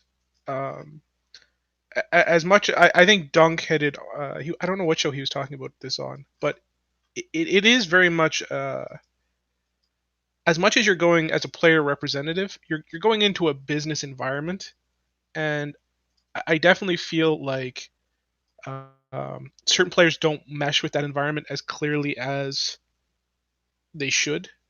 You know, CCP is a business, and they need to operate a business, and a lot of the ways in which you contextualize your discussion and your proposals and such, if you're doing it in a business way with a business mindset, I feel like you make a lot more progress, and some people don't do that, and I feel like it almost even turns the conversation backwards in on itself, and you end up wasting a lot of time. And I definitely feel like there's a lot of people that don't have that contextual understanding and would probably weigh down the discussion a little bit at times. You know, I know for more than one things, you know, more than one thing, CCP just said, yeah, it's not cost effective. We're not doing that. Like, just done. Like, you know, and you could sit there and argue with them for 30 minutes, but sometimes they're just going to say like, yeah, we're not going back. We're not doing this. And like, if you want to argue with it, you can argue it and just waste everybody's time. But, you know, in the context of a business, there is those kind of decisions made that, you know, once they're made, they're made. But do you feel like you actually influence the game, the path, whether it's for better or worse? It'd probably always be better if you think you're influencing it. You do heavily influence the game then. Well, I did. Nice. Specifically in that one Sotio thing, or was it in multiple things? I said I wasn't even the main one pushing for that one. You've said that, yeah. It's but I definitely feel like just through the combination of my experience and my knowledge and my own, you know, real life knowledge base, I was definitely able to affect change for the game for good. You know, a lot of it's especially funny because, you know, both myself and Gobbins have kind of expressed this annoyment. It's like a lot of the changes we've made are not strong for nullsec changes, let's say, like nerfing super EHP, etc. But, you know, we were kind of the ones that, you know, would push for that. I don't want to say in the hardest, but like, yeah, maybe we were. But it's, you know, it's all about the health of the game. And if you're not pushing for the health of the game, then you're wasting everyone's time, right? Like, because that's what it's really all about. It's not about the health of your little bubble. It's your about pet rock. Yeah. Well, I mean, I call that like table stakes. That's the beginning of the process. Of course, you're not saying, hey, I'm in here to make my game better. I'm in here to make more money. But you come to it with an outlook. And it seems like a lot of those outlooks are overlapping, is probably a realistic way to put it. So a lot of things that you, compared to Gobbins, compared to Aerith, compared to, well, who knows about anybody else, is you have a similar outlook on the game because you guys are the kings, or you guys sit on the thrones, or you guys manage 100%. people. Yeah, we don't sit in the field and farm the potatoes and whatever else, right? Like you don't know what a carrot is. Say what, sorry? You don't know what carrots are. I eat them all the time. I'm not sure if it's like a joke about potatoes and carrots, or it's like it is farming vegetables, having to eat stuff. Is there an inside joke here to this whole carrot thing? Dirk, I thought you were going to follow my lead. Like, no, dude, I had no idea where the hell you were going. You can't eat lamb. I was not following you down a dark path, and I didn't know where. So right, you're right. We are not the everyday player of Eve, but that does not mean we both weren't the everyday player of Eve at one point, and it does not mean we don't represent those players. I've heard this complaint many times where it's like, well, you run an alliance or you do this, so you don't know what it's like for them. Like today, I spent 2 hours doing fucking level 2 and level 3 abyssals. Like, don't tell me what I do and don't do, right? Like it's. You walk among the commoners. But you know what's funny, Billy, is that I got a lot of shit when I ran because I was just the everyman. I just play the game. I'm a line member. I'm nothing special. Oh, Brisk, you have how a gold. Could you possibly be? You have a gold watch. Be on the CSM. Come on, you have a gold watch, right? That's no matter where anyone is coming from, people are going to take issue if you're not exactly like. I think actually Billy stuck me one time. I was complaining about a mechanic. Maybe I don't know. This is just how I remember it. And Billy said, well, do you actually play that mechanic? And I thought, well, I don't think I do. Or, do you actually play that play style? Is that why you think it's unfair? Yeah. Because most people that complain don't actually do the thing they're complaining about. The problem is that the opposite is also true, right? Quite often, the quality of life and never nerfer argument from the people playing a lifestyle is trying to remove something that might be their bottleneck or their tedium, and when they do that, they don't understand that they're basically undermining gameplay for someone else. Could you describe an example of that? Well, the biggest example would be when nullsec insisted on becoming self-sufficient, right? You pretty much nerfed the rest of the game. Nullsec insisted on being. When was nullsec not self-sufficient, and in what way did Before they? Before what? Sorry. Before anoms. Before anoms, unlimited mining. Well, nullsec was self-sufficient before that. It's just this expanded the resources available in nullsec so that a larger player base could exist there. Well, some level of self-sufficiency, but it was still with bottlenecks. Those bottlenecks were removed, right? Because they wanted to be able to live in smaller spaces, and they definitely got that. They basically got vertical farming. So Varag's point in the chat about trying to quantify the CSM and that he feels that they don't have the impact that they think they do. That's it's true and it's false at the same time. I think the problem is, and Billy can attest to this, most of the good stuff, most of the really important work that the CSM does, no one will ever see because it's all stuff that doesn't happen. And it's all stopping bad things from happening. But we can never bad talk things about that according stuff. to who? Bad things according to the 10 people who are elected to represent the players. That most have overlapping interest and see everything as common sense when it may not be. Did you guys it may not be, but did you guys push? I disagree with that statement quite a lot, Matterall. If all 10 people think something is common sense, chances are it is indeed common sense. But you don't have a diversity of play styles in there. We do, though. That's the thing. But there's also there's a point certain is that you're not nobody. I don't ever look at an issue or a decision based on what is the impact just going to be on me, because I try to game out all the different aspects, because that's what you have to do. You have to sit there and think, all right, this will have an impact on this. I know. What is going to be the impact on this group or that area or this? What are we not thinking about? What are the unintended consequences from something like this? And you try to game all this stuff out, because that's what you have to do. But as you a player, come from. You can't just look at it from your perspective. Well, let me put it like this, Matterall. You guys just proposed. Yeah.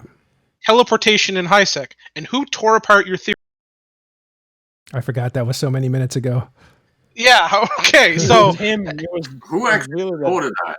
Did anyone actually support that? Yes, there was multiple people in this channel supporting this idea, including Matterall. Well, my job is there is a certain amount of trust that we have to place in the CSM representatives. Like, yes, they are players. Yes, they are humans. We are inherently subjective beings. But at the same time, generally speaking, when we listen to the people on the CSM talk, they are to create a better game. Not a better game for them, not a better game for their people, but a better game for EVE players overall that'll bring more people in and hold them. Let me just... I understand it's not perfect, but this is the overall message that has been put out, and I frankly choose to believe it, at least to some degree. Let me just relate this to real life, right? If everybody in Washington, D.C. is saying like, yeah, the country's going to like this, then why do you have a 1%er movement or what's the other guys called? Tea Party movements? Because you're out of touch. You guys have too much money, too much privilege. That's real money, and people really live and die based on those things. The stakes are quite real. The stakes are high in EVE too, right? Like play styles are at risk. This is how you push your agenda. It's by arguing half of an argument, right? It's by pushing an agenda that sounds reasonable, but only if you look at it in isolation. This is again back to the way that I think we ended up where we did. It's because so many things were sold as a quality of life thing that wouldn't have any impact or destroy anything, like infinite slots or scooping with freighters in space and all of these things, right? They sound good if you don't really think about it from a macro perspective. And they got sold and pushed through. And I don't know how much the CSM pushed for these things, but I know that there was a lot of people that were very happy that these things were introduced. And CCP has, at least in the last 5 years, not really been good at trying to do the numbers and say, okay, how is this going to break everything else? And it basically just flattened the game to the point of death.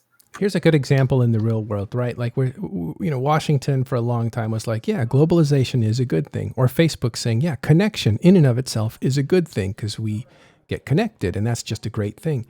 Neither one of them realized what it would be like if something bad were to happen with that same connections. So there are... Exactly what happened. Exactly, Matterall. You're spot on. Because that, just like you shipped all the jobs out to low-wage stuff or automation, that's exactly what happened in EVE. But this is the thing. I don't think it's fair to say that they didn't see what the downsides were going to be. I think they were well aware of what the downsides were going to be. No. Listen, they're not stupid people here. There are some pretty smart people here, and they see both sides. But they also recognize that there's always going to be a balance of benefits versus risks. They don't see both sides, and they think they don't. On both sides who are there to tell them what the sides are. They think their side is more important than the other side. That's the problem. It's not a question of importance. It's a question of what they think is in the best interest of either their constituents, themselves, the whole country, depending on what the perspective is going to be. But the idea that stuff right now again? Are we in EVE or are we we're back to EVE. I am talking about general stuff. My point is, generally speaking, is the folks out there who say things like, oh, these guys were so stupid. Why didn't they see this would be the downside? Why didn't they expect this? Why didn't they plan for this? The reality is, most of the time, they knew that stuff was there. They knew it was a possibility, but they chose to do the other thing because that was what they looked at and said, this is more likely to happen and probably better happening. Like those who say globalization, I don't think I think everybody recognized that there are downsides to globalization. Just like everybody recognized that there would be downsides to things like work walls and everybody getting a Titan and stuff like that. But in the end, they said, all right, we're going to try this because we think this probably will be in the best health of the game. And they were wrong. Because it happens. You can be wrong, but it doesn't mean you're stupid because you made the decision incorrect. No. Yes, because they keep underestimating the player base and how the player base is going to take advantage of what you bring in, right? And they have admitted this on several occasions, that they did not expect these things to evolve at the speed and the proliferation level that it did. They don't understand how the EVE player base completely will mess up the smallest mistake in that game design. You're right. They don't always understand those things. You know who they have to advise them about those things? CSM. Ding. But Caleb, the forums. But guys, so that is a recipe of never changing anything, because we can never be sure that anything we add, the player base is not going to take in a completely direction that we weren't expecting. So let's just do nothing. That's the corollary to that statement. They have to try stuff. No, I I'm think not. the issue is if they try things and then they don't iterate on them, or they don't recognize, hey, we fucked up and we're going to fix this. And that's the one thing that I give CCP more credit for than any other game company. I was going back through, looking at all the old CSM stuff, looking at all the Summer of Rage things. How many apology letters has Hilmar written? How many apology letters do you see from CEOs? This guy writes one every 2 years. and that whether or not I'm not saying that he's an idiot for doing it, because people make mistakes, but you know what? This company is very good about accepting responsibility, admitting when they fucked up, and trying to fix it, and trying to make changes that will get back to where they need it, they know they need to be. Most companies don't do that. Most politicians don't do that. I was not proving CCP at all. This was not me taking a dump. It was pointing out that they completely underestimate how we do things as players. And they don't really need to apologize. They need to listen to the CSM and listen to the people that are not the never nerfers, not the quality of life chasers, not the, oh, gimme because my gameplay is being nerfed. It's like, this is the problem. They need to never nerfers. They need to listen to the people that might actually be willing to nerf themselves. We really talked about this the other week, right? And I think Killer also said that the game is better now that I've nerfed myself or have been nerfed, right? The game is better. This is where you want to go. The people say, oh, if you do that, the game's going to be horrible and you're just adding tedium. No, I'm adding content. So I think Sir Quaz in Twitch chat there just kind of expressed the point very well. So 80% of the complaints about the CSM are about the fact that there's basically no representation outside of the major null block experts most of the time, which is accurate. There's two pieces in there, though, that I think really should be talked about. The first off is the question of, A, do you need to have that higher representation? And the question is, would you be better with that representation? And the funny thing is, I find a lot of the time, because I remember the old CSMs where you had a much higher diversity of player representatives. Generally, those representatives were significantly less aggressive in getting things done. They were just more generalized players, amazed at the situation that they were in.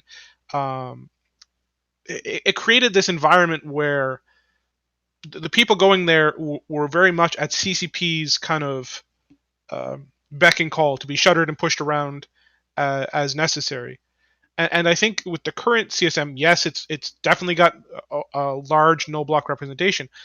But part of that no block representation is also the power to command those no blocks and utilize them to ensure that your voice is heard, not just as a representative, but also as a representative of the players. And you guys steer, and you guys. There's an important point to be made here, and that is that representing play styles in CSM members is a mistake.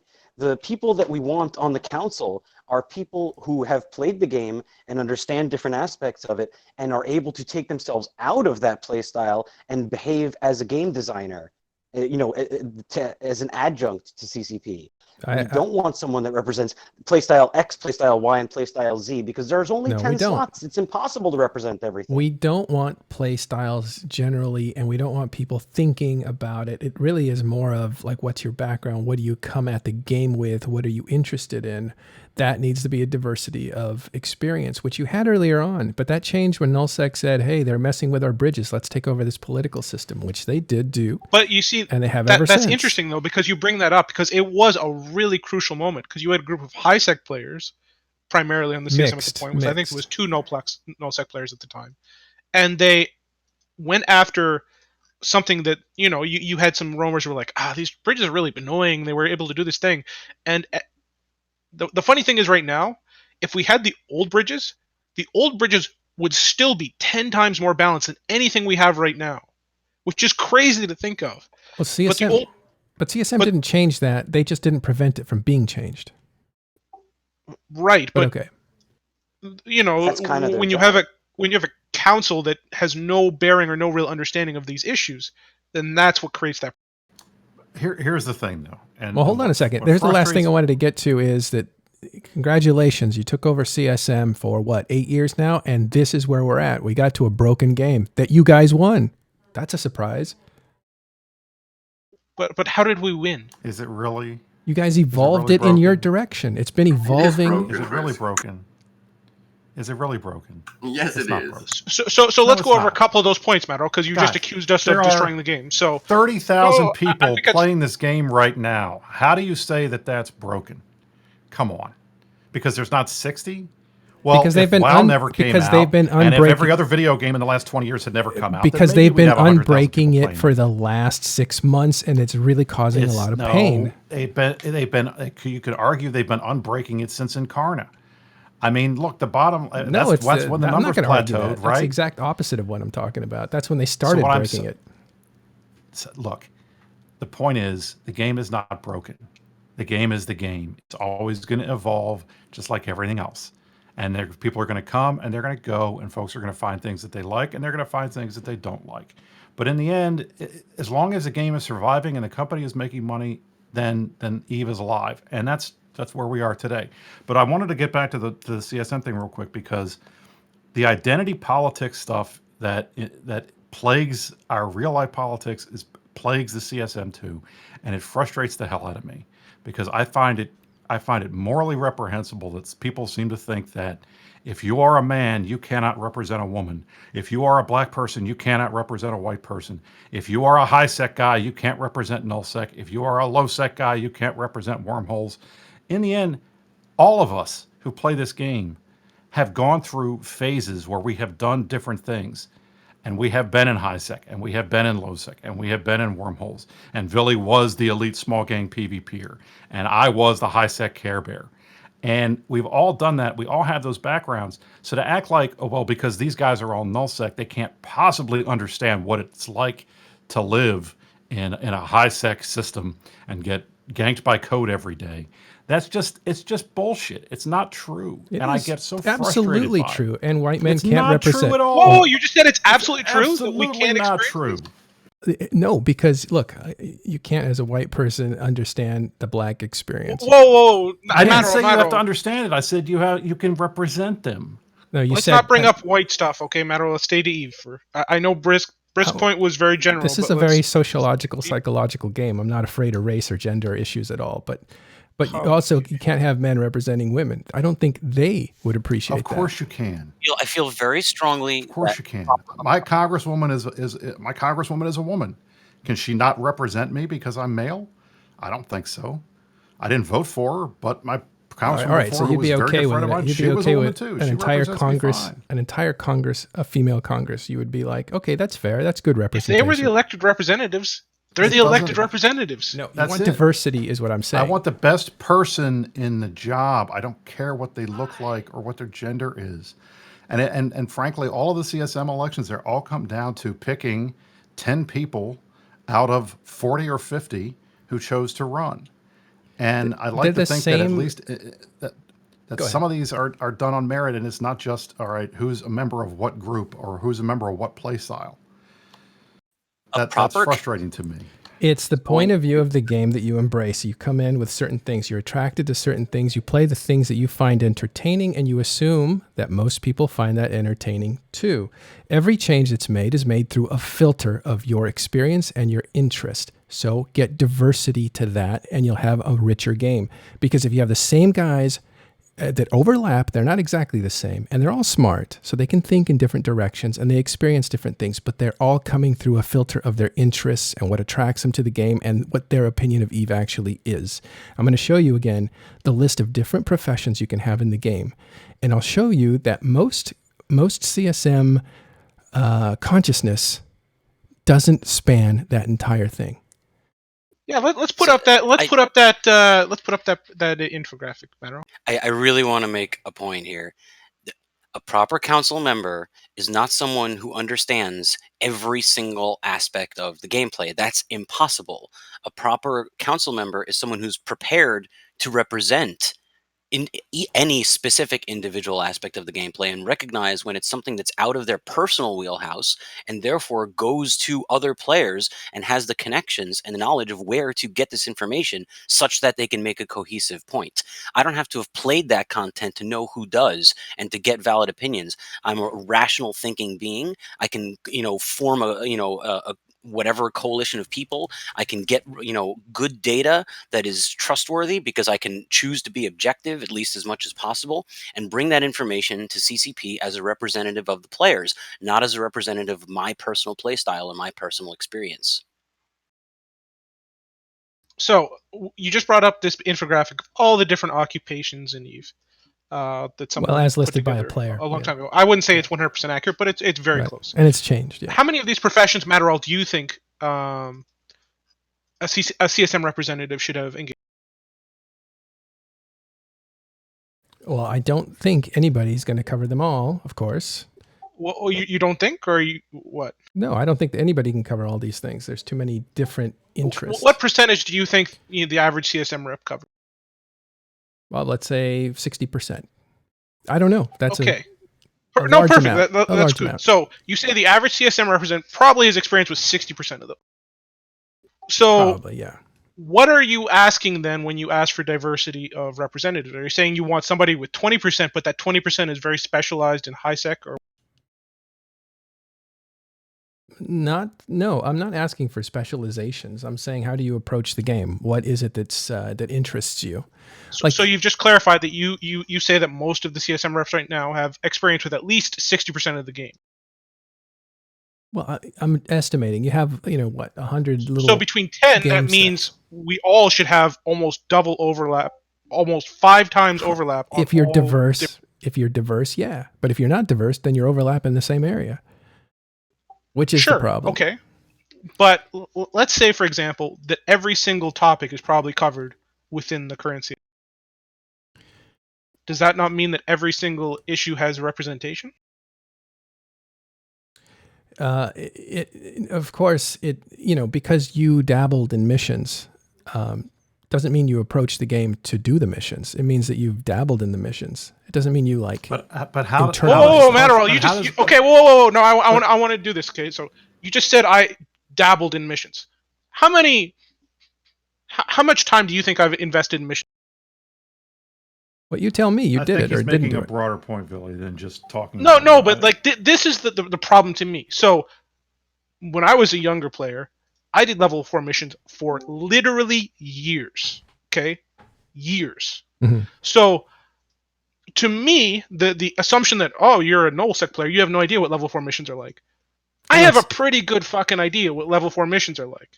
And I've literally level grinded through the level 1, 2, 3, 4 missions, unlike 8 characters or more, getting up the research agents, everything else.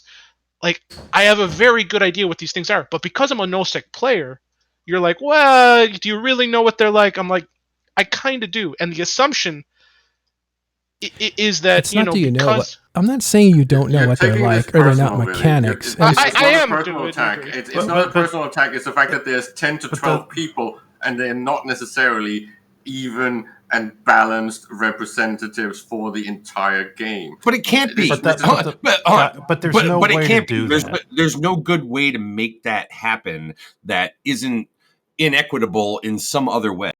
No, this is why Matterall is fundamentally wrong in the CSM being able to do that job. That is definitely the CCP's own job to actually look at feedback elsewhere where there might be the representation that they need for a specific type of design. The point is, back to something I mentioned earlier, if CCP are not really, really good at doing estimates on things on a macro level and secondary and tertiary reactions, then the CSM and the player feedback are not going to help them. So so look, I mean, in the end, the democratic system that has been created, and it's not, it's more deliberative democracy than it is representative democracy. In that you have 10 people who are chosen by the players through the process. It doesn't matter. They're the ones that go and sit in that room. They're the focus group. They can speak on behalf of the players and say, this is what my players are telling me. This is what I'm seeing in the community. This is what I'm hearing, and that type of thing. The need for them to be issue and subject matter experts would only be critical importance if these were the only 10 people in the community that the company was allowed to talk to. But they're not.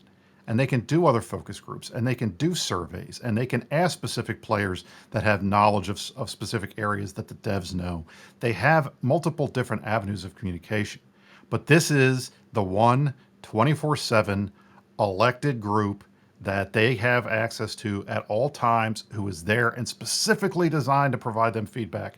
They're there because they want to do it.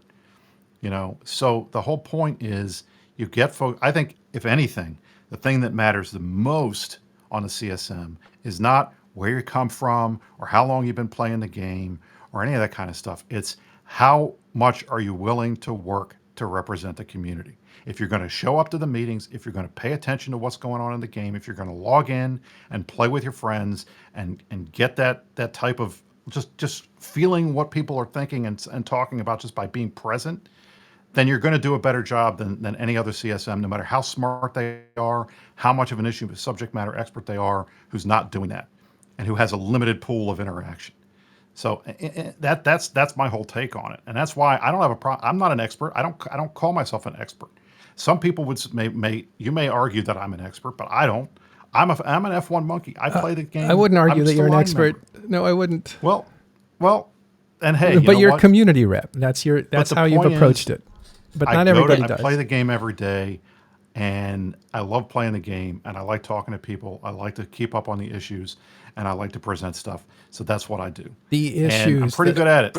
Okay. I think that Brisk understands the concept of representation better than most other people, and we should probably listen to him. No, I won't.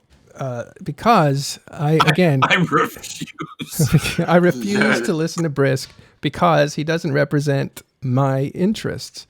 I would much rather have a rep that represents the kind of stuff that I'm interested in. And we don't get a chance to say that because this is really not based on people's votes. It's certainly not based on people who don't understand the process. I think you're putting a little extra too much weight maybe onto the CSM. Like, you actually have a platform to put forth your interests out there. Okay. Players do in terms of the forums, or if they're still checking on Reddit, or however they do it, right?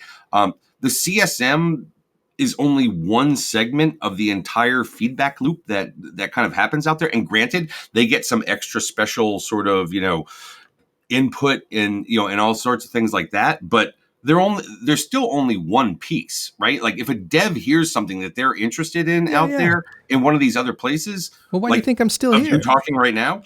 I mean, the reason I'm still here, the reason that I'm still putting in so much work for this, on a personal note, if I could do that, is that I know the CSM is only part of the puzzle. If I didn't have faith that CCP devs and professionals they hire and imaginative employees that they have, and other surveys that they do and other outreach they do to kind of hit the other player base. If I didn't have confidence that was working, then I would just think that CSM is running the show and they've got this game all sewn up, and that's why they're essentially winning the game. That's why all the feature development is for things that they care about. And that would depress me. You accused us earlier of doing that, though. Well, it's true. It's what you asked. Your platform, Matterall, has actually influenced Brisk's running on a gold ammo platform this year.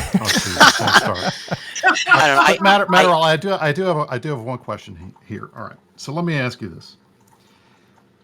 You and I are friends. You know me.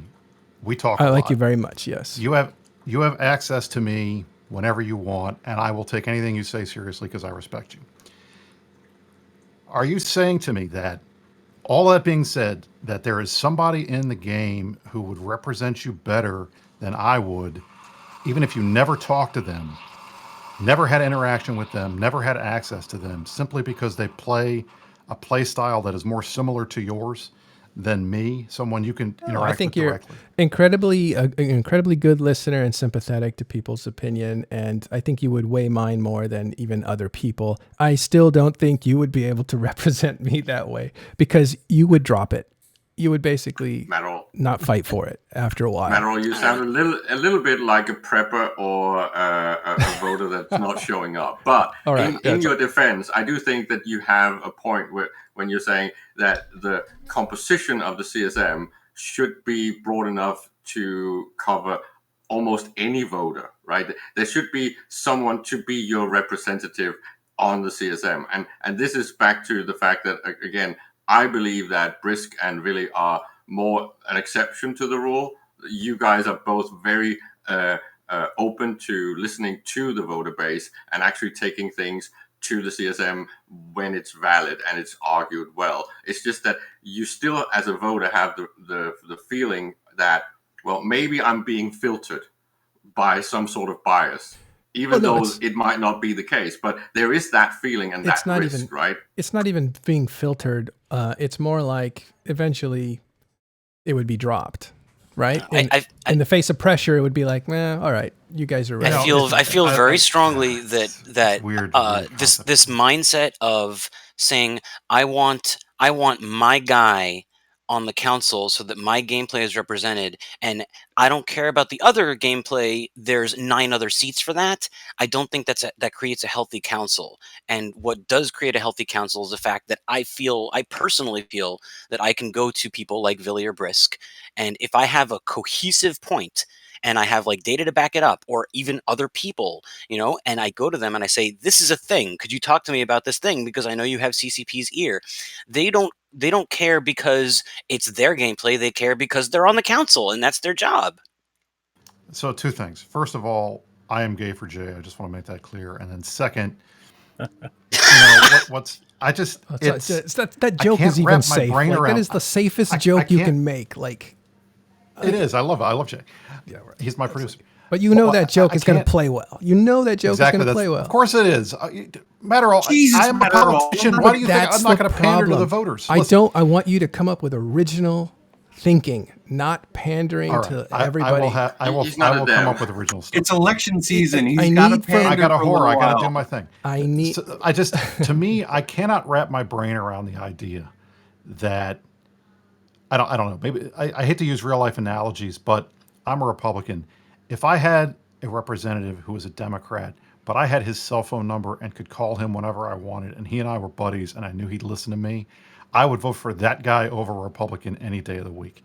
Because I have access to influence directly that person. I'm exactly saying that. I don't want that. And you're the opposite. And that's what I can't wrap my brain. I can't wrap my brain around. Right, exactly. Because you think and feel a certain way because you know how things work in the real world and in CCP as well. And I'm telling you, that's wrong. That's why you get social uprising. That's why you get counter movements, because you can't understand other people come with different experiences from a different angle, other sensibilities. They care about exploring. But if you're listening to those people and you talk to them, why would that? I think it's when you don't listen and when you only talk to the same 5 people who all have the same opinions as you. Here's an interesting element. That's when bad things happen. So, and this is not meant as a real life, more as an Eve thing, but just because someone has different experiences and a different opinion doesn't mean that their opinion is correct. They may have a broader view of, a specific situation, but that doesn't mean that, if I know the subject and someone else knows the subject, it doesn't mean that their singular experience is the more correct one in all cases. Sometimes it does, but not in all cases by any means. There's just a risk of you, Matterall, that you end up sounding a little bit like advocating for a theocracy or actual anarchy. Because I don't think you want an Eve without the CSM. That would be terrible. Well, I think it's a mixed message that CCP is sending, right? They're like, at a certain point, we had a EULA that was the law between the gods and the mortals being the players. And we knew we'd need priests, and the priests had to be that conduit between the mortals and the gods so that they had some agency on how the world was shaped around them. And that all sounds pretty cool until you realize that CSM is essentially just handed out as gifts from nullsec organizations to their favorite players. Like, that's basically what it comes to. Do you really think that the CSM has, in the last little while, has helped their Well, every single thing that's happened with the CSM has been a nerf to our players. I've literally had to tell my guys, it's like, I'm tracking, guys. I know it's shitty, but it's the right thing to do. You guys probably do as much placating of like, hey, settle down, guys. It's all right. This is going to be okay. It's better for the game than the other way around. I totally get that. But Master CSM it's has not even been very, very good when it comes to nerfing. You have been very, very good at being willing to actually take this game back to health. But you know what is kind of funny about this conversation, though, is that over the course of the years, right, that we like talk about CSM, which is generally during CSM election season and stuff like that, is the number of people who sit there and put so much weight on the CSM, and then the other ones who are like, the CSM does absolutely fucking. But and that's to Dirk's point, and Matterall, I think what you were saying, I don't think Philly understood what you were saying. So let me try to go back and hit your point. What I think you were saying was that the CSM has become the plum gift of nullsec autocrats that they give to their favorite players. Well, and Reddit to their comedians, right? Reddit to their comedians. Right. And I think that presupposes that the CSM position is something that is coveted and that people view as a sinecure, or that they view as some kind of a prize to be won. Let me disabuse anybody that is listening to this to that notion. It is not all a ball of fucking fun and joy and a great garden and a nice little house and a free trip to Iceland. It's work. It's constantly having to deal with people bothering you, talking to you, asking you stuff. You got to go out in the community. You got to put your time in. You got to bust your ass. You're going to get yelled at. You're going to get called names. You're going to have your integrity questioned. Some of you are going to make fun of the way you look. They're going to make fun of the way you sound. They're going to write nasty posts about you on the internet. They're going to dox your ass. They're going to try to get you fired from your job. All kinds of stuff happens to these players. That's why they burn out so quickly. Plus, you go in and you see behind the scenes of your hobby, of the game that you care about, and you recognize that it's not what you thought it was. It's really a business. And for a lot of people, that's like going to theology school and learning how the Bible was written and being totally like blown away and then questioning everything. Yeah, but so in exchange, for a lot of people, it doesn't turn into this giant fun thing. That said, I think people know that. Why would they run for it? Duty. I like doing this. Yeah. I like this Billy stuff. kind of says This is the kind of thing that I'm attracted to. I'm attracted to it in real life, so I'm attracted to it in the game too. I think they are wrong with me. I'm wired weird, but that's how it is. All right. They are players who feel as though they can add some sort of value in the feedback mechanism in a way that isn't just on the forum, right? But they are also players who think maybe they have a shot at gaining the trust of other players in order to do that. Now, and I understand the whole mega coalition kind of voting and thing like that, but that's just the way the world works. Period. I also think the process, voting always comes down to that. I won't disagree that the process is kind of broken. The process is kind of broken. But what we get out of it is not corrupt representatives. I don't look at the representative list and say, like, these motherfuckers are just going to, like, screw up everything, whatever. Like, I look at them and these are people who are working for this. This is a job that you don't get paid for, and the perks are small, and the harassment is real. Perks are not small. This is not a plum reward. Perks are small, Matterall. No, the perks are not small. In this universe, you become an elder statesman. Like, that is not a small thing.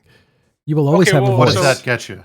What does that get you? People listening to you. Put a single isk in my pocket? But no. Yes, well, people will listen to you. That gets me primaried in every fight. It gets me killed all the time.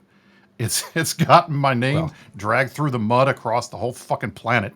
I mean, but I'm still doing it because I. So when you say it makes you an elder statesman, I would disagree with that a lot. Because if you look at the CSM as a whole, tell me how many elder statesmen there are from CSM 10, 11, 12, 9, 8, etc. Most of them don't even play the game anymore. Yeah, but you're still at best, it's a real life expense for imaginary space points. Matterall is flipping it on its head, which is wrong, right? It's the people that are already established reputation-wise that are more likely to be voted in. It's not that they get. Chance Ravine wasn't established. He wasn't established. But the point is, you don't get any real statesman reputation from being on the CSM. You already have that before you go in there. Otherwise, you're not going to get. Now that is partially true. I'd say for 7 or 8 out of the 10 slots, it's going to go to a known person, somebody with a high name ID. But then for every one of those, there's a Sugar Kyle or a Brisker Ball or an Omega Gold that goes out there, or a Zonuria or whatever, that goes out there and fires the imagination of people, and they show up and they vote, and then that person's stature is raised by joining the CSM. It's possible. It's not likely. It's rare. It doesn't happen very often, because in any elected democracy, the people who get in there are typically going to be the ones that everybody knows. That's why when an AOC happens, it's such a big deal, because how the hell did she come out of nowhere and beat like this number 4 guy who's going to be Speaker of the House someday? That's why it becomes a big story. So that's the thing. But there are a hell of a lot more Mitch McConnells who worked their way up from the bottom than there are AOCs in real life, and it's the same as it is in EVE. Right, but what I would say is that the pursuit of the CSM has caused people to raise their profile, right? Like, for instance, Jester's Trek, one of the most prolific bloggers in EVE history, started it in order to support his original CSM run. Mike Azariah ran for years until he finally gained enough notoriety just through the act of running to finally make it across the finish line. Again, Chance Ravine, right? He wouldn't have made a big name for himself. He probably wouldn't have even been doing YouTube so much if it wasn't originally to get on the CSM. So it is the journey, not the destination, that matters in this case. But it's also, you have an extremely potentially what would be considered a high profile in EVE, but still just cater to a niche, right? If you take something like, even though Signal Cartel and potentially your own group, Ash, right? Lots of influence and visibility, but just not enough to necessarily mean that it translates into a vote.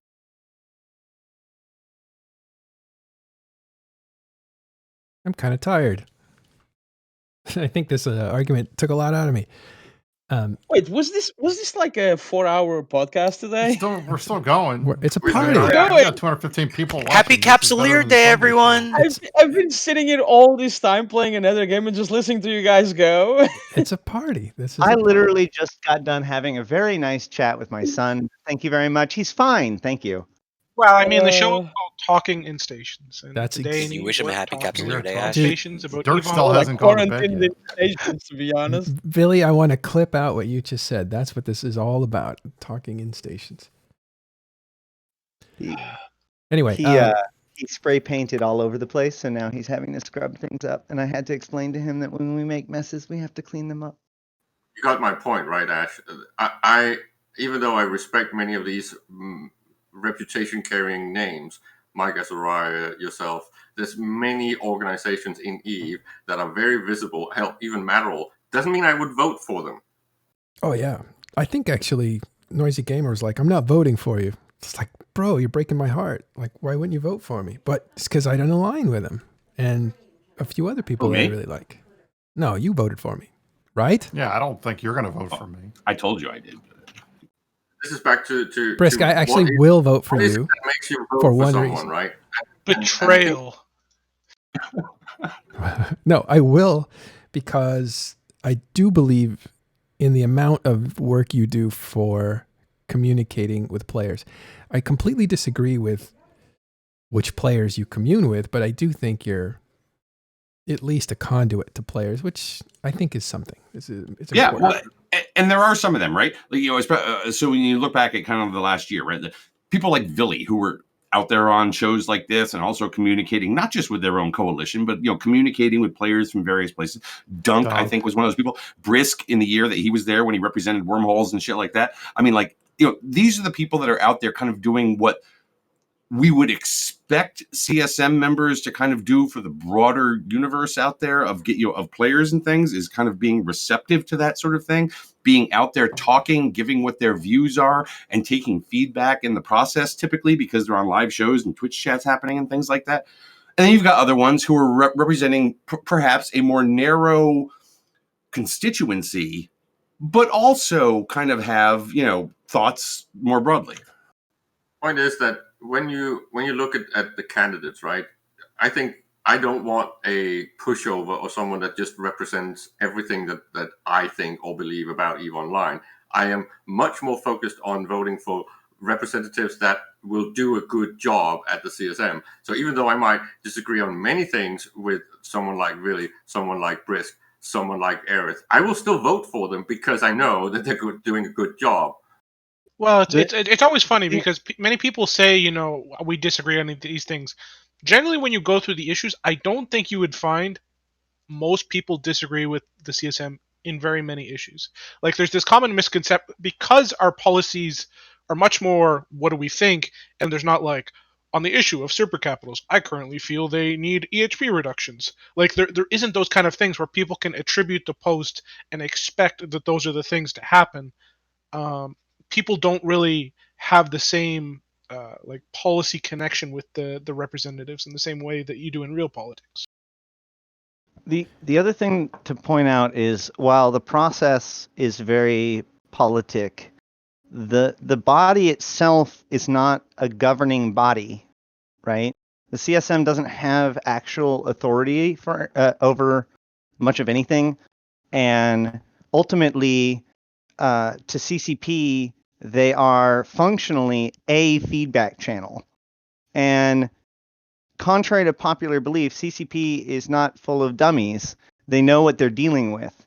So if a nullsec candidate, or if any candidate wishes to exclusively represent one viewpoint, then that person, if voted in, has proven that they're sufficiently valuable to bring that viewpoint to CCP by the fact that they got voted in. But that doesn't mean that CCP they don't have a controlling stake over the situation. CCP just knows that that's a person that has a very strong backing from that audience, and CCP needs to listen to every audience. So they need to deploy multiple techniques. So some of those can be alleviated by or assisted by the CSM in any particular year, then that's great. If the entire nullsec body takes over the entire CSM, then congratulations. We now have the voice of nullsec. Now how do we talk to everybody else? It behooves us all to have as many different informed, educated, well-communicated, rational thinkers on the CSM as possible, regardless of what viewpoint they have. I would argue, and I would like to hear feedback from people in the conversation that I've experienced on the CSM, but it appears to me from the outside that one of the quickest ways to make sure that the other council members and the CCP developers don't listen to you as a council member is to go in there and show your colors as someone who's, double down on a specific community or play style and isn't looking at the game as a whole. Yeah, it's called a lull candidate, right? It's pretty much a worthless candidate. Someone that comes in to CSM with only one trick and one focus will be completely worthless on. You show up with an agenda. Yeah, but now you know what? And you know what? That's absolutely true. But I'll tell you this right now. What I find more frustrating than anything is that the other CSM members can do nothing to call that person out publicly. That's the code of conduct does not allow for any outside pressure on those people to get their shit together and to stop being focusing on their own personal stuff, because none of the other members can call that person out publicly, which means there's almost no way for voters to hold those candidates accountable, and I don't like that. It really bothers me. If Villy wants to come on here and say, I don't like Omeka, I think he's doing things wrong, here's what he said, this was bad, I think that should be okay. But under this now, he would get in trouble and could get kicked off CSM if he did that. I can't really declare war on him because he doesn't have anything. He doesn't own anything. I find it very difficult. It frustrates me that there's no mechanism for players to hold the CSM members accountable, because the information that they get back on what those players are doing is so limited by the fact that it's only really the minutes anymore. Well, what are you going to do? They can't see what they're doing. Hold them accountable how? Like with a primary or something? Are you going to vote them next? Vote them out next time. Are you going to primary Merkel? You can call out. Put pressure on the leadership to say, don't put this guy at the top of the ballot. Are you going to primary? Vote for him? Are you going to primary a nominate or Merkelchen? No, but Mark and those guys are saying do anything stupid about shit in meetings and making everybody else angry. then that could theoretically put pressure on Mittens not to let them on the top of the ballot. There's no way. If it's a community candidate like me or Omeka or somebody else, you could say, guys, he said he was going to do this and he's not doing it. You guys should really question whether you should vote for him next time. But there's none of that. There's no way to do that. What if we had super PACs that did negative campaign ads against other candidates? No, I mean, we should do that. Hold on. All jokes aside, his point is actually really sound, which is simply this.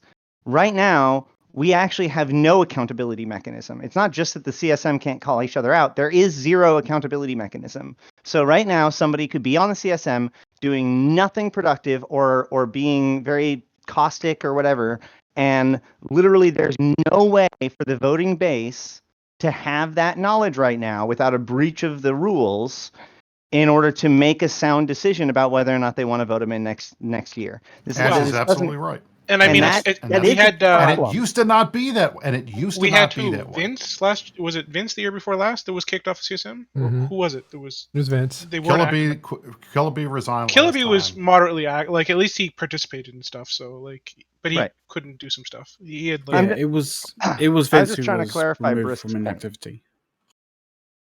But the thing is, the past CSMs did have that accountability. That's the thing that frustrates me. You go back to CSM 1, CSM 2, CSM 3, you will find databases that are still online, websites that have links to raw minutes, raw chat, in-game chat channels where the CSM met that were released publicly. You have conversations between different CSMs talking about stuff like this. You had the ability to go back and see what they were doing in real time. You'd even get like attendance reports of who came to which meetings and when, who showed up when. None of that is available now. The only thing that people get is the meeting minutes, and those minutes have become so dumbed down that they're just bullet points that don't reflect accurately who said what and when they said it or why. Now, I understand that there are some people that don't want that because they don't want to have, people playing to the minutes and people trying to talk a lot so they get their names mentioned in the minutes a bunch of times. Yeah. I understand that. But they say the obvious over and over again.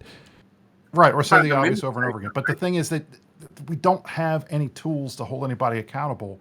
And then people bitch and moan about why everything stays the same all the time. That frustrates me. I would like to know, all right, what is being said in these meetings? Why does Sort dislike Omeka for what he said? Why did he say what he said on the Meta Show? Give me examples. I want to know this so I can go out and put pressure on these guys too. I wish we had some mechanism of doing that, and I get frustrated that I think some of these rules that are in place seem like they're more designed to protect the company than they are to do what's in the best somebody interest released of CSM. Somebody released an attack video against me. It was a little bit disgusting. I didn't realize it, and I accidentally played it. But I was looking at it thinking, like, how ironic. He's saying you can't vote Matterall in because if you do, he'll prove that nullsec is has got a lock on the election. And I was arguing for the exact opposite of that. But you can have negative campaigns against people. That does exist. It's not CSM against other CSM because, Goonswarm can weaponize INN if they wanted to against candidates if that was available to them. I don't think that's what Brisk is asking for. I think what Brisk is talking about is what I would almost call the Sinuria rule, right? Even though it would not actually have implemented Sinuria because Sinuria ran on a platform that was very low, right? Very much a joke platform. But when he got to the CSM, he actually did the work. So he would not have been kicked out. But someone that runs on a LOL platform is not capable of actually doing anything at the CSM and is almost more of a nuisance, should be able to be kicked off somehow. Or at least at the very least. I do not believe that Zenuria's campaign is a LOL campaign to Zenuria. He was quite serious about it. But I mean, look, my whole point is there's nobody out there who has a better understanding or view of how well a CSM member is doing than another CSM member. And it frustrates me that they are essentially gagged from putting up anything but the most glowing praise of other members on there. Because I'll tell you, I had personal opinions about people that I serve with. I thought some of them were awesome and great people, and I thought some of them were a waste of time. But I can't talk about any of that stuff. Villy can't talk about it. And when somebody does step out, like when Sort mentioned Omeka on Meta Show, he did that The only reason he did that was because he's not running again, so he doesn't care what happens to him. But at the end of the day, the fact that he even had to think about, well, if I say this and I'm critical of this person, am I going to get kicked off? That's antithetical to having representative democracy. You can't have people that get voted in that can't be criticized, especially by the other members of the body that they're part of. Like there is a constitutional clause, a speech and debate clause. You cannot be held accountable for something you say on the floor of the House anywhere but in the House. And that's what frustrates me, is that gag rule makes it almost impossible for each of these other CSMs to even be slightly critical of somebody else on there without it turning into a big giant shit show for them personally. Do you think something like an anonymous vote of no confidence to CCP that then can be acted upon and voted on anonymously would be a solution? Because you're right. Unfortunately, as much as I would love it, I think it would it be work. weaponized. Like, yeah, there's too much. I'll actually give Matterall the point on this one. There's too much no block representation for that to be an effective. Yeah, part of the council just nuke the rest of the council if they had that power. I want to go back to what Fonsui was talking about, though, about the people that are very one-sided representative, and give some kind of nuance to that. Like I said, I don't think that there's necessarily a problem with somebody having, put in by a group and representing that group's interests, and therefore presenting all of their positions as being the perspective of that group, because that's an important perspective to have.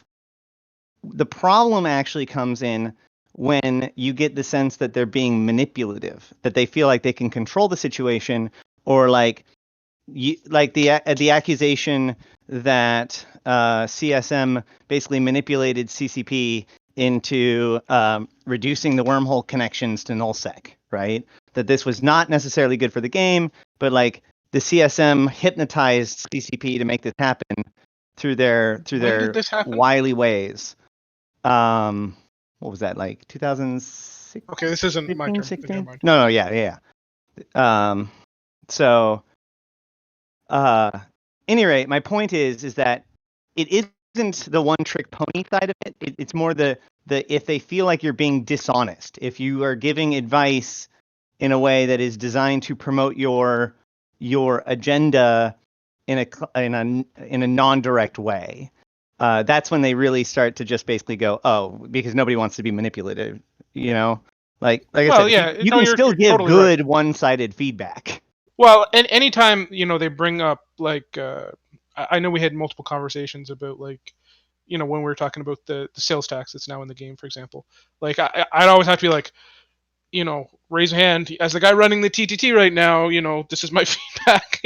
Just so it's clear, right. Which creates a little bit of an awkward situation in terms of giving that feedback, but it does need to be given from all sides.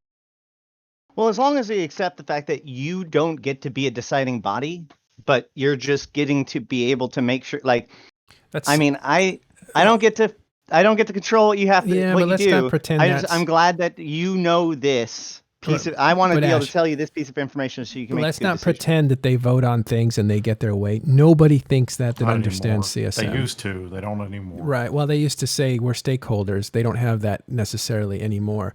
And devs can or can't talk to them depending on what the dev wants to do. But it's not that kind of a body. What it is they're going to be a focus group, an enhanced focus group. It's going to see things that are coming.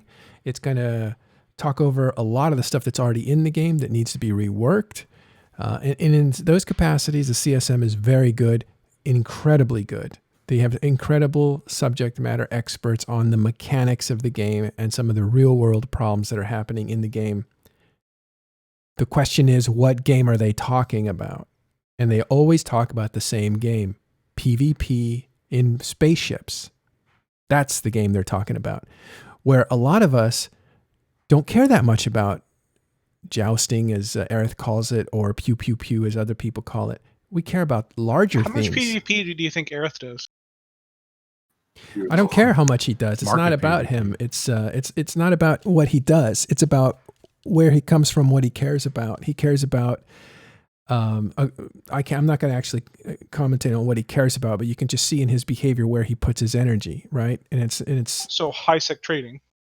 Well, it's trading. Trading is trading. It's not necessarily high sec or low sec or null sec trading, but it's market is what he's known for, but that's not necessarily the limit of his interests. But the point is, he comes from a background of preserving a large organization. I think he's organizationally minded, right? He's not a solo guy. He's not out there exploring, looking at space, looking at planets, watching an electrical storm on a planet. He's not going to ask for any dev work to go into like more of those kinds of leisurely activities. He's not going to say, let's put more money in music. He's not going to do any of that stuff because that's not his interest. So he's not a PvPer, but he's also not somebody who's thinking in a different way than the majority of nullsec right now, which is organizationally, balance related, make it harder for us, make us fight each other, which is the stupidest thing I've ever heard. If you want to fight each other, fight each other. I mean, you guys made a contract saying, look, CCP, if you give us occupancy solve, this will solve our problem and we'll fight each other. Well, you guys lied. You broke that promise. They gave you what you wanted and the game ground to a halt. Okay, well, we've been over this before about how vague their occupancy solve thing was at the time. So first off, let's be clear here, Matterall, a couple points. Sure. So I didn't lie and say that this was going to happen with occupancy solve. Previous people did, right? So let's just make that distinction but now. somebody I'm did, not accepting the guilt of, and I'm not even necessarily accepting that's even accurate. Did you sign that? Did you sign that? The deal? No. Okay. I'm pretty sure that's the previous. That's an older. Yeah, during that time, Villy was in FC, I believe, in Goonswarm. Maybe. Yeah, that was a while back. That was like 2014. So regardless of that, so let's talk about just some of the concepts that you said. So you said people signed a deal that they would fight if occupancy solve was introduced. Do people not fight now? Like you're creating a dynamic that's not accurate regardless. Like there have been multiple wars there's multiple wars going on right now. It's like they have to fight every day in this way and that way. Well, if they want us to, then maybe adjust the system so people are interested in doing that.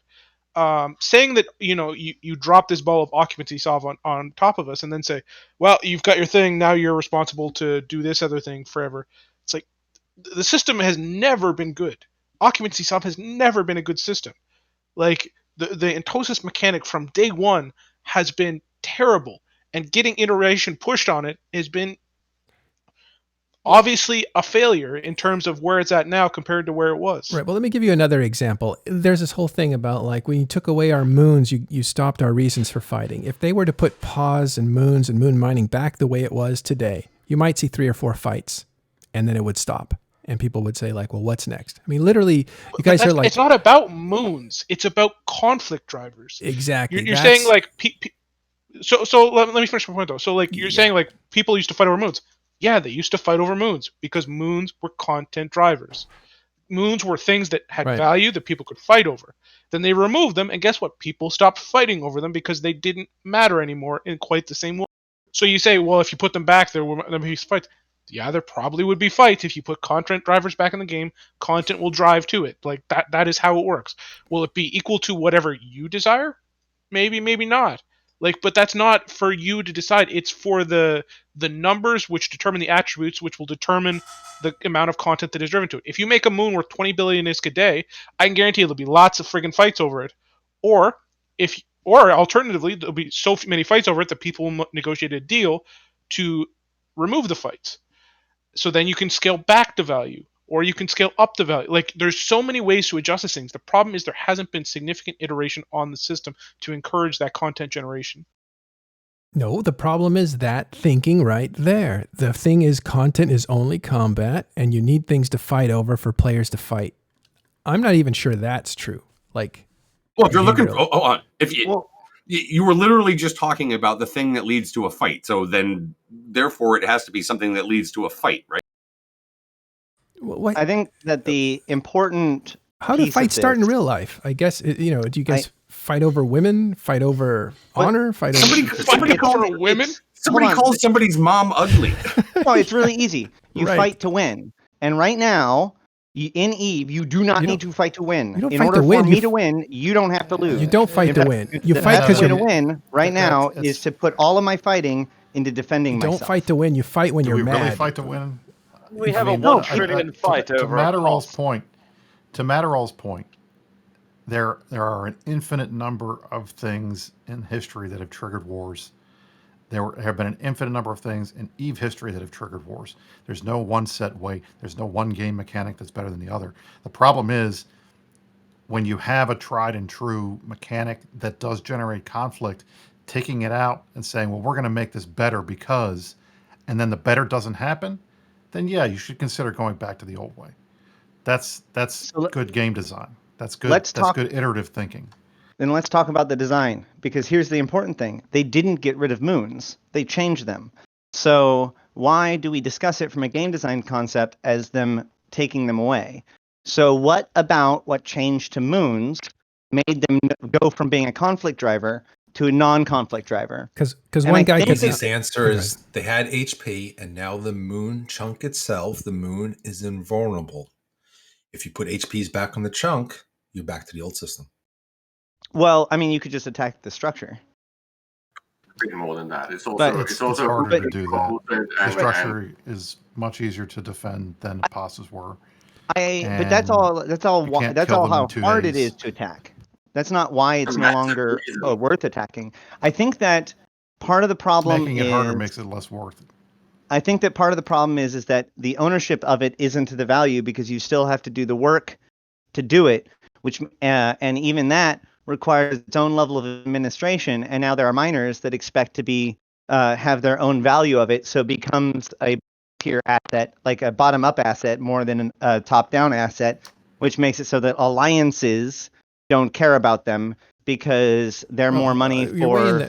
We're way in the weeds about why something works and doesn't work. What I was trying to say to Villy right there was to say that his line of thinking is very correct for the position that he's in, for the players that he talks to, for the experiences that he wants out of the game. It's very correct for him that content is fighting, that conflict drivers are created by the company that creates the game. And I'm saying that paradigm isn't true for everybody. And it's probably not true for a lot of people. And people say like, well, what fun is crabbing all day? I'll tell you, that's a lot of fun for a lot of people. Sitting there and just doing those boring missions has been fun for a lot of people for a long time. But that's not even a concept to people, I think, in our current CSM, that is a fun time. I don't think that's true. There are different views on that. There are just different views on PvE in general. And like some people use it as a means to an end. Other people find that it is the end. The last 7 years of CSM have been like, you got to make PvE more engaging, which means make the AI better, which makes it more like real people. It hasn't been, I just want to graze, doing these missions. I've refrained from chiming in on this particular subject because it's not my area of expertise, but I would like to offer at least a comment. I have some friends who play rugby. That's what they like to do. And they're on a local team, and they get together every single week. And every other week, they're driving for 3, 4, 5, 6, 10 hours to go literally physically fight a bunch of other dudes and get bloody and cut up and bruised and broken. And they don't do it because there's a moon to mine, and they don't do it for any monetary reward of any sort. They do it because they want to win, because they want to be the best, and because they enjoy the exercise of their power and showing everyone that they're the best and proving to themselves that they're the best. And there doesn't need to be a conflict driver for that to happen. So I feel very strongly that if there isn't conflict happening in this game, as opposed to that game, because that's what they are, they're both games. If there isn't conflict happening, it's because it's been made too hard to have, not because there's nothing to fight for. If you make conflict easy and not punishing, then people will fight because they want to be the best. Sure, you're going to get people who fight in tournaments. Those are tournament fighters, right? These guys That's are small scale. Let's make fine. it bigger. Fine. Gigantic teams, make it entire alliances.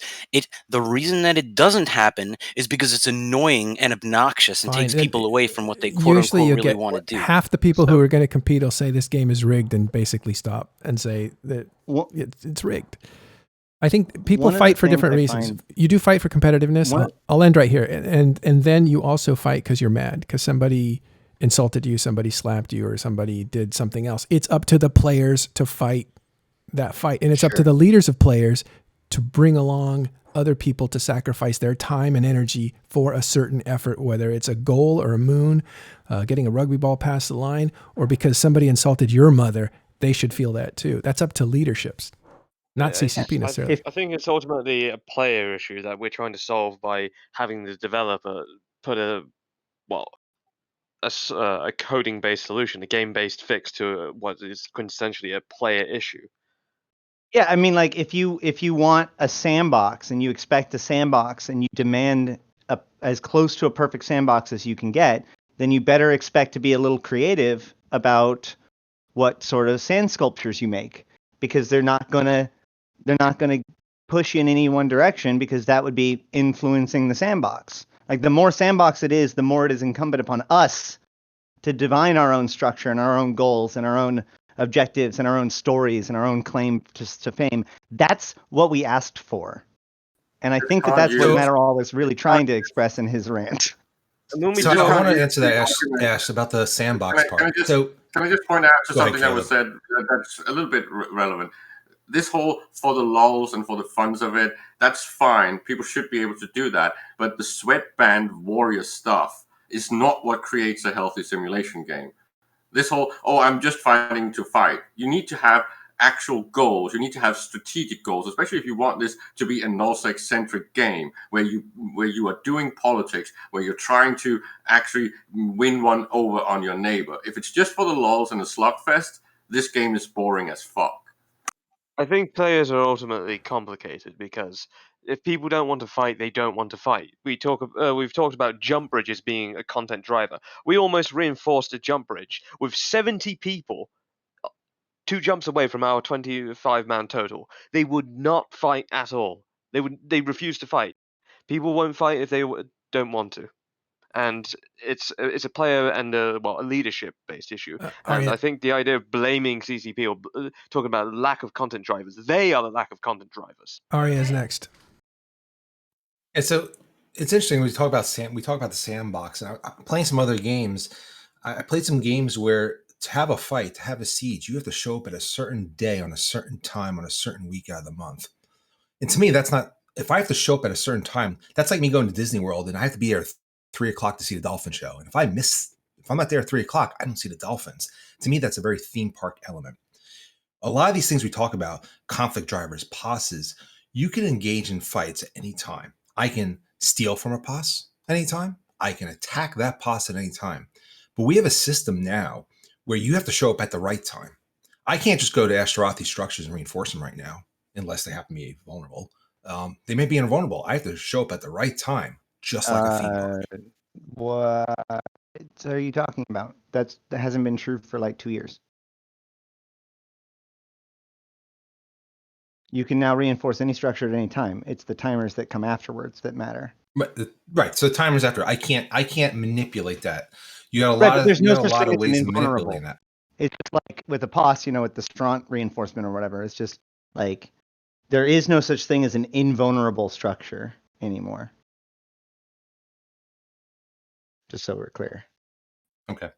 All right. I was thinking more of the timeout and the strong part, but there's ways that you can't interdict. You have to wait for the timer to occur. You have to be there at a certain time. And we had, I think it was there was someone from the Chinese community on the show, and we talked about time zone tanking, and he said it was horrible in Serenity. And we were thinking, okay, it's not so bad. He said everyone times their stuff at 3 a.m. If you want to fight, you have to get up at 3 a.m. to fight. And again, that's not very sandboxy. That's very theme park. You have to show up at a certain time to the show. We're going to wind down now with some chill out music because we only have 15 minutes to go.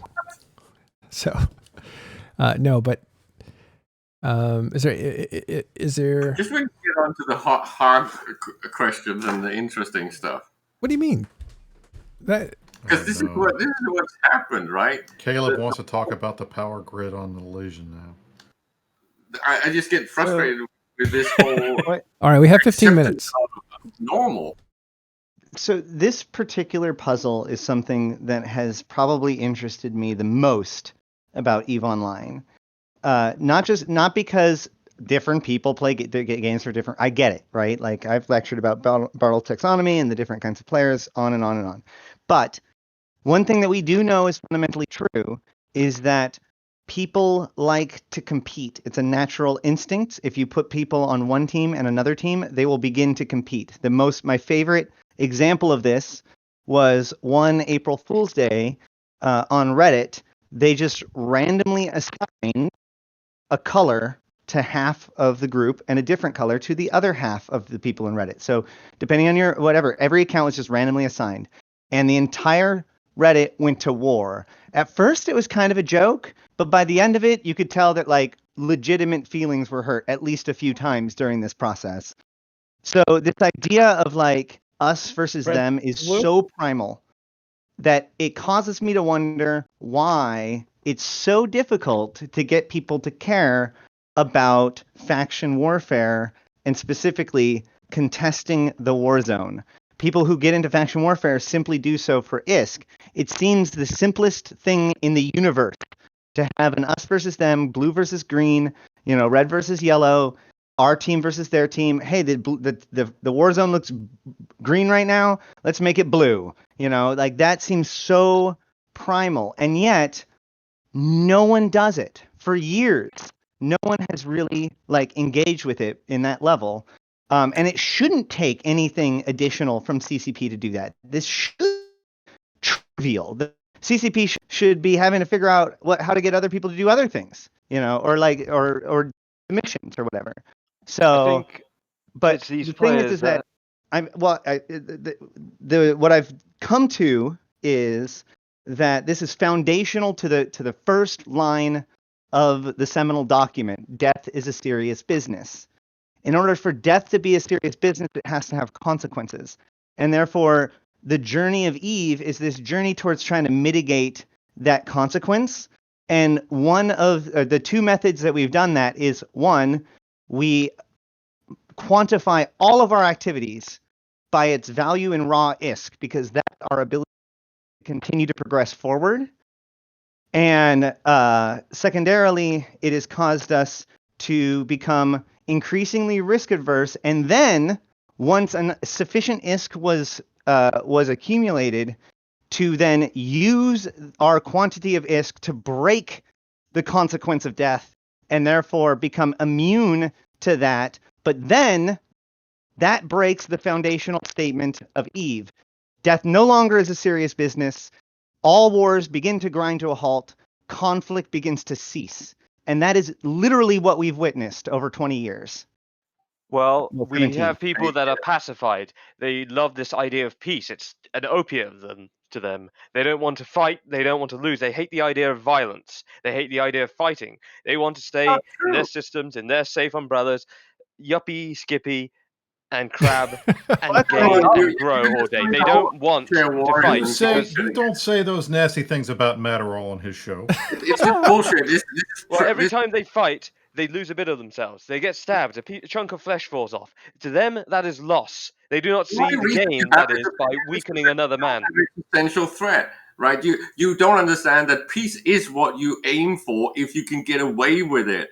But you shouldn't be able to get away with it. This whole armchair warrior bullshit is not why people fight. They fight for existential threat. Yeah, I am the existential for victory. I am the existential threat. I fight because I want to fight. I fight because everybody else has something that I want, and they are a threat to me because they have something that I don't have. I fight to take that away from them. That's a glove slap if I've ever heard one. But then once you take it all, then you want to stop everybody from taking it from you. I would rather be you know what? I would rather be a PvP in a combat site than a crab in the middle of a fleet. That's a terrible fate to want to be.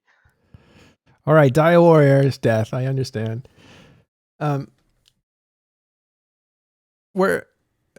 I want to go back to I think Caleb said something that was really interesting there. Repeat the last thing you said. Existential threats, you said? It's about what Ash just talked about, right? What CCP did with faction warfare was they were trying to kind of do the red versus blue thing, actually having a support system for some, I don't know if you want to call it beginners conflict, but it was supposed to do that, getting into the whole warrior stuff, right? The point was that CCP landed it in a place where it doesn't have the existential threat. You don't feel like this is a real struggle. It's almost more like a money machine, right? Wars should be existential threats. There should be a loser.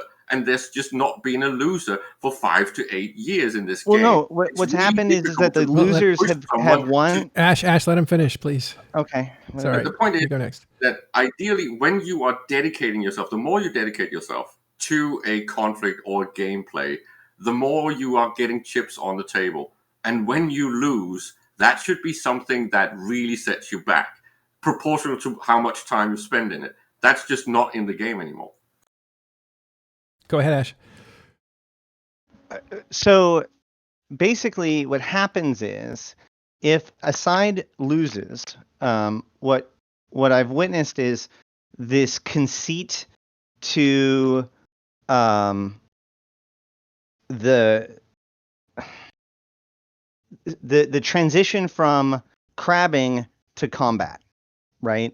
So if your side is winning, then it's great that your side is winning and your side is the best because winning means you make the most ISK.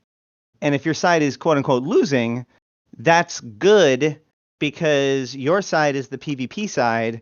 And so you don't care about war zone control. You just want to hunt out all the other people.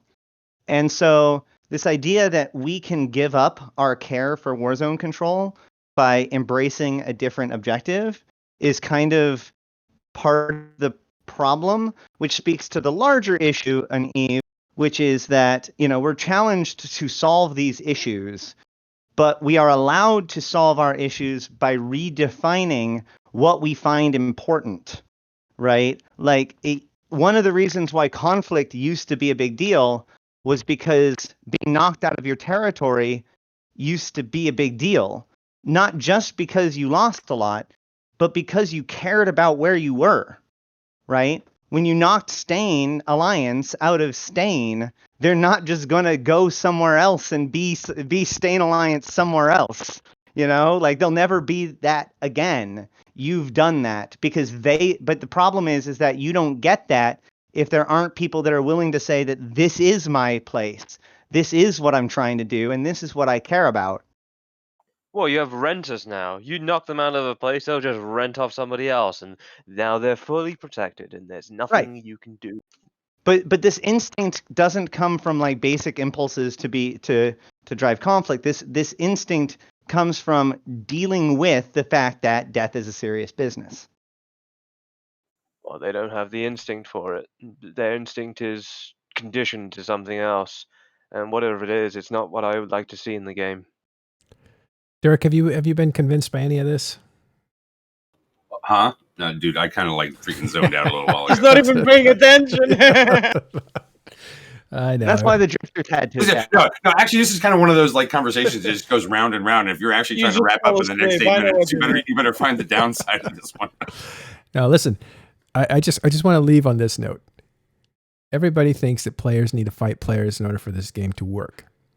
And I'm thinking, why don't players have to fight the environment? Well, they do.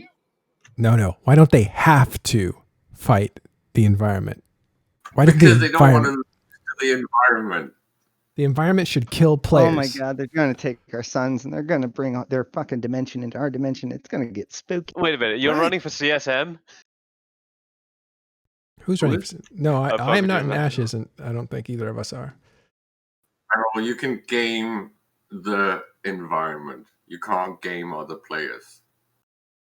The point is, the environment has to be something that's an existential threat in this game. It doesn't necessarily have to be existential. It doesn't necessarily have to be existential. I do believe that the environment should be something that, should have to be faced in various circumstances and things like that. But one of the things when you go back through the history of the game, right, like you kind of didn't have to rely on the environment having that kind of level of effect, right? Because the players were so heavily involved with that. Maybe there does come a time when the players aren't doing it for whatever reason, and therefore they need to tweak the environment a bit to kind of, gin something up in some way.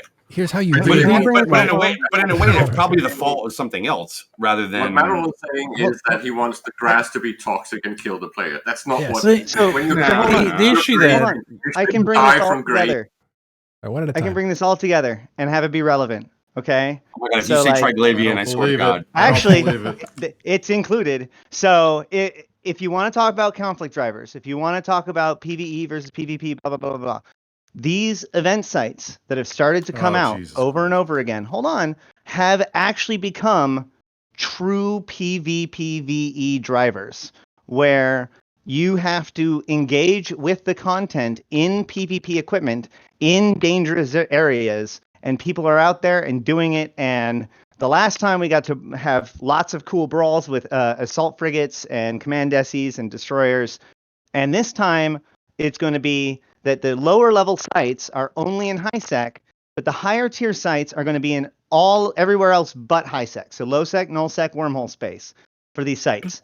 And there's two things about it. One, it's battle cruisers only, Tech 1 battle cruisers only. So that means that just some wandering guy can't come in, but you can find people to kill and people can come in and kill you. So fights can go all over the place at all kinds of times. And it's really, it actually is legitimately exciting.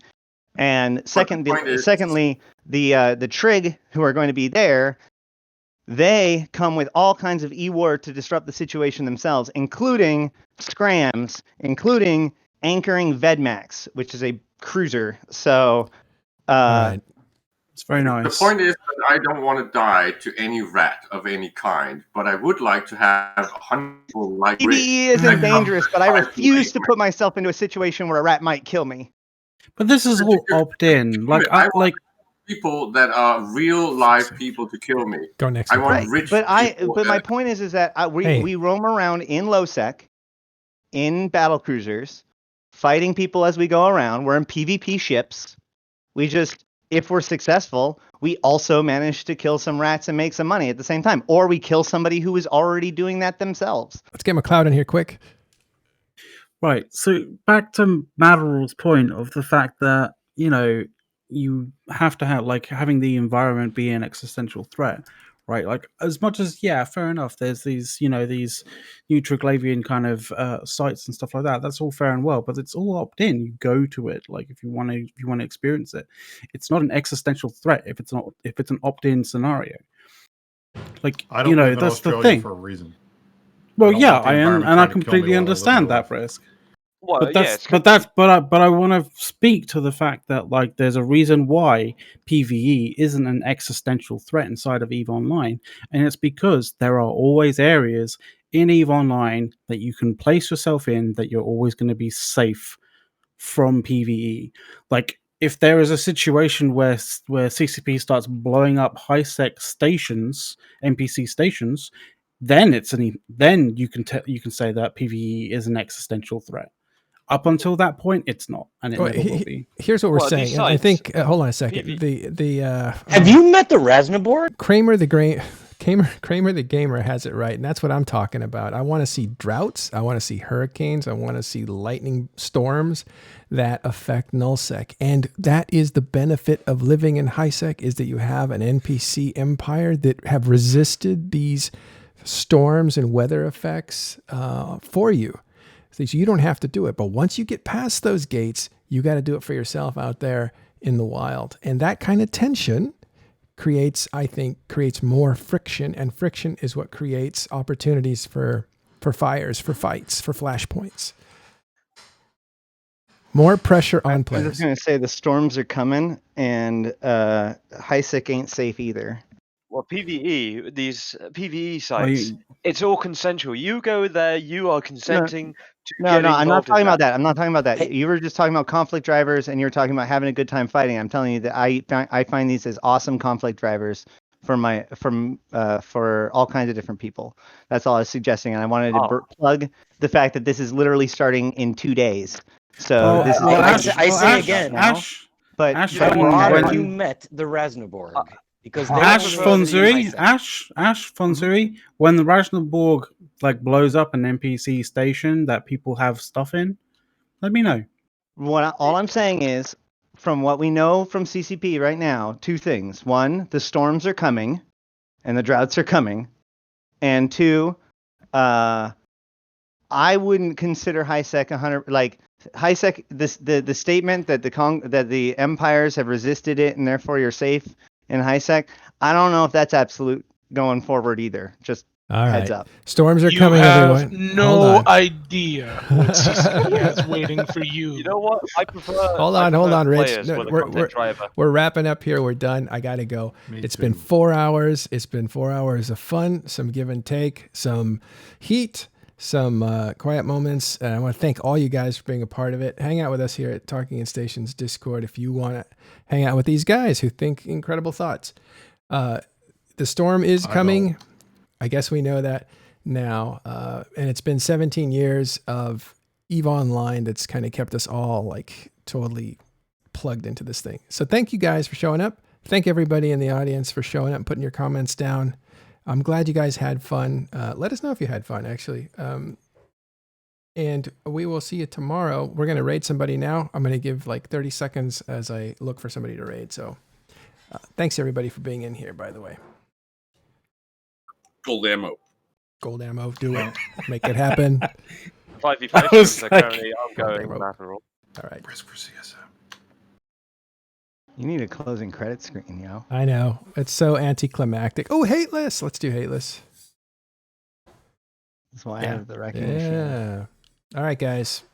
Remember, the gold ammo is just means don't join the mob. Don't say what everybody else says. Be an original thinker. Approach this game the way you want to approach it, and then run for CSM on your own. See you guys. Thanks.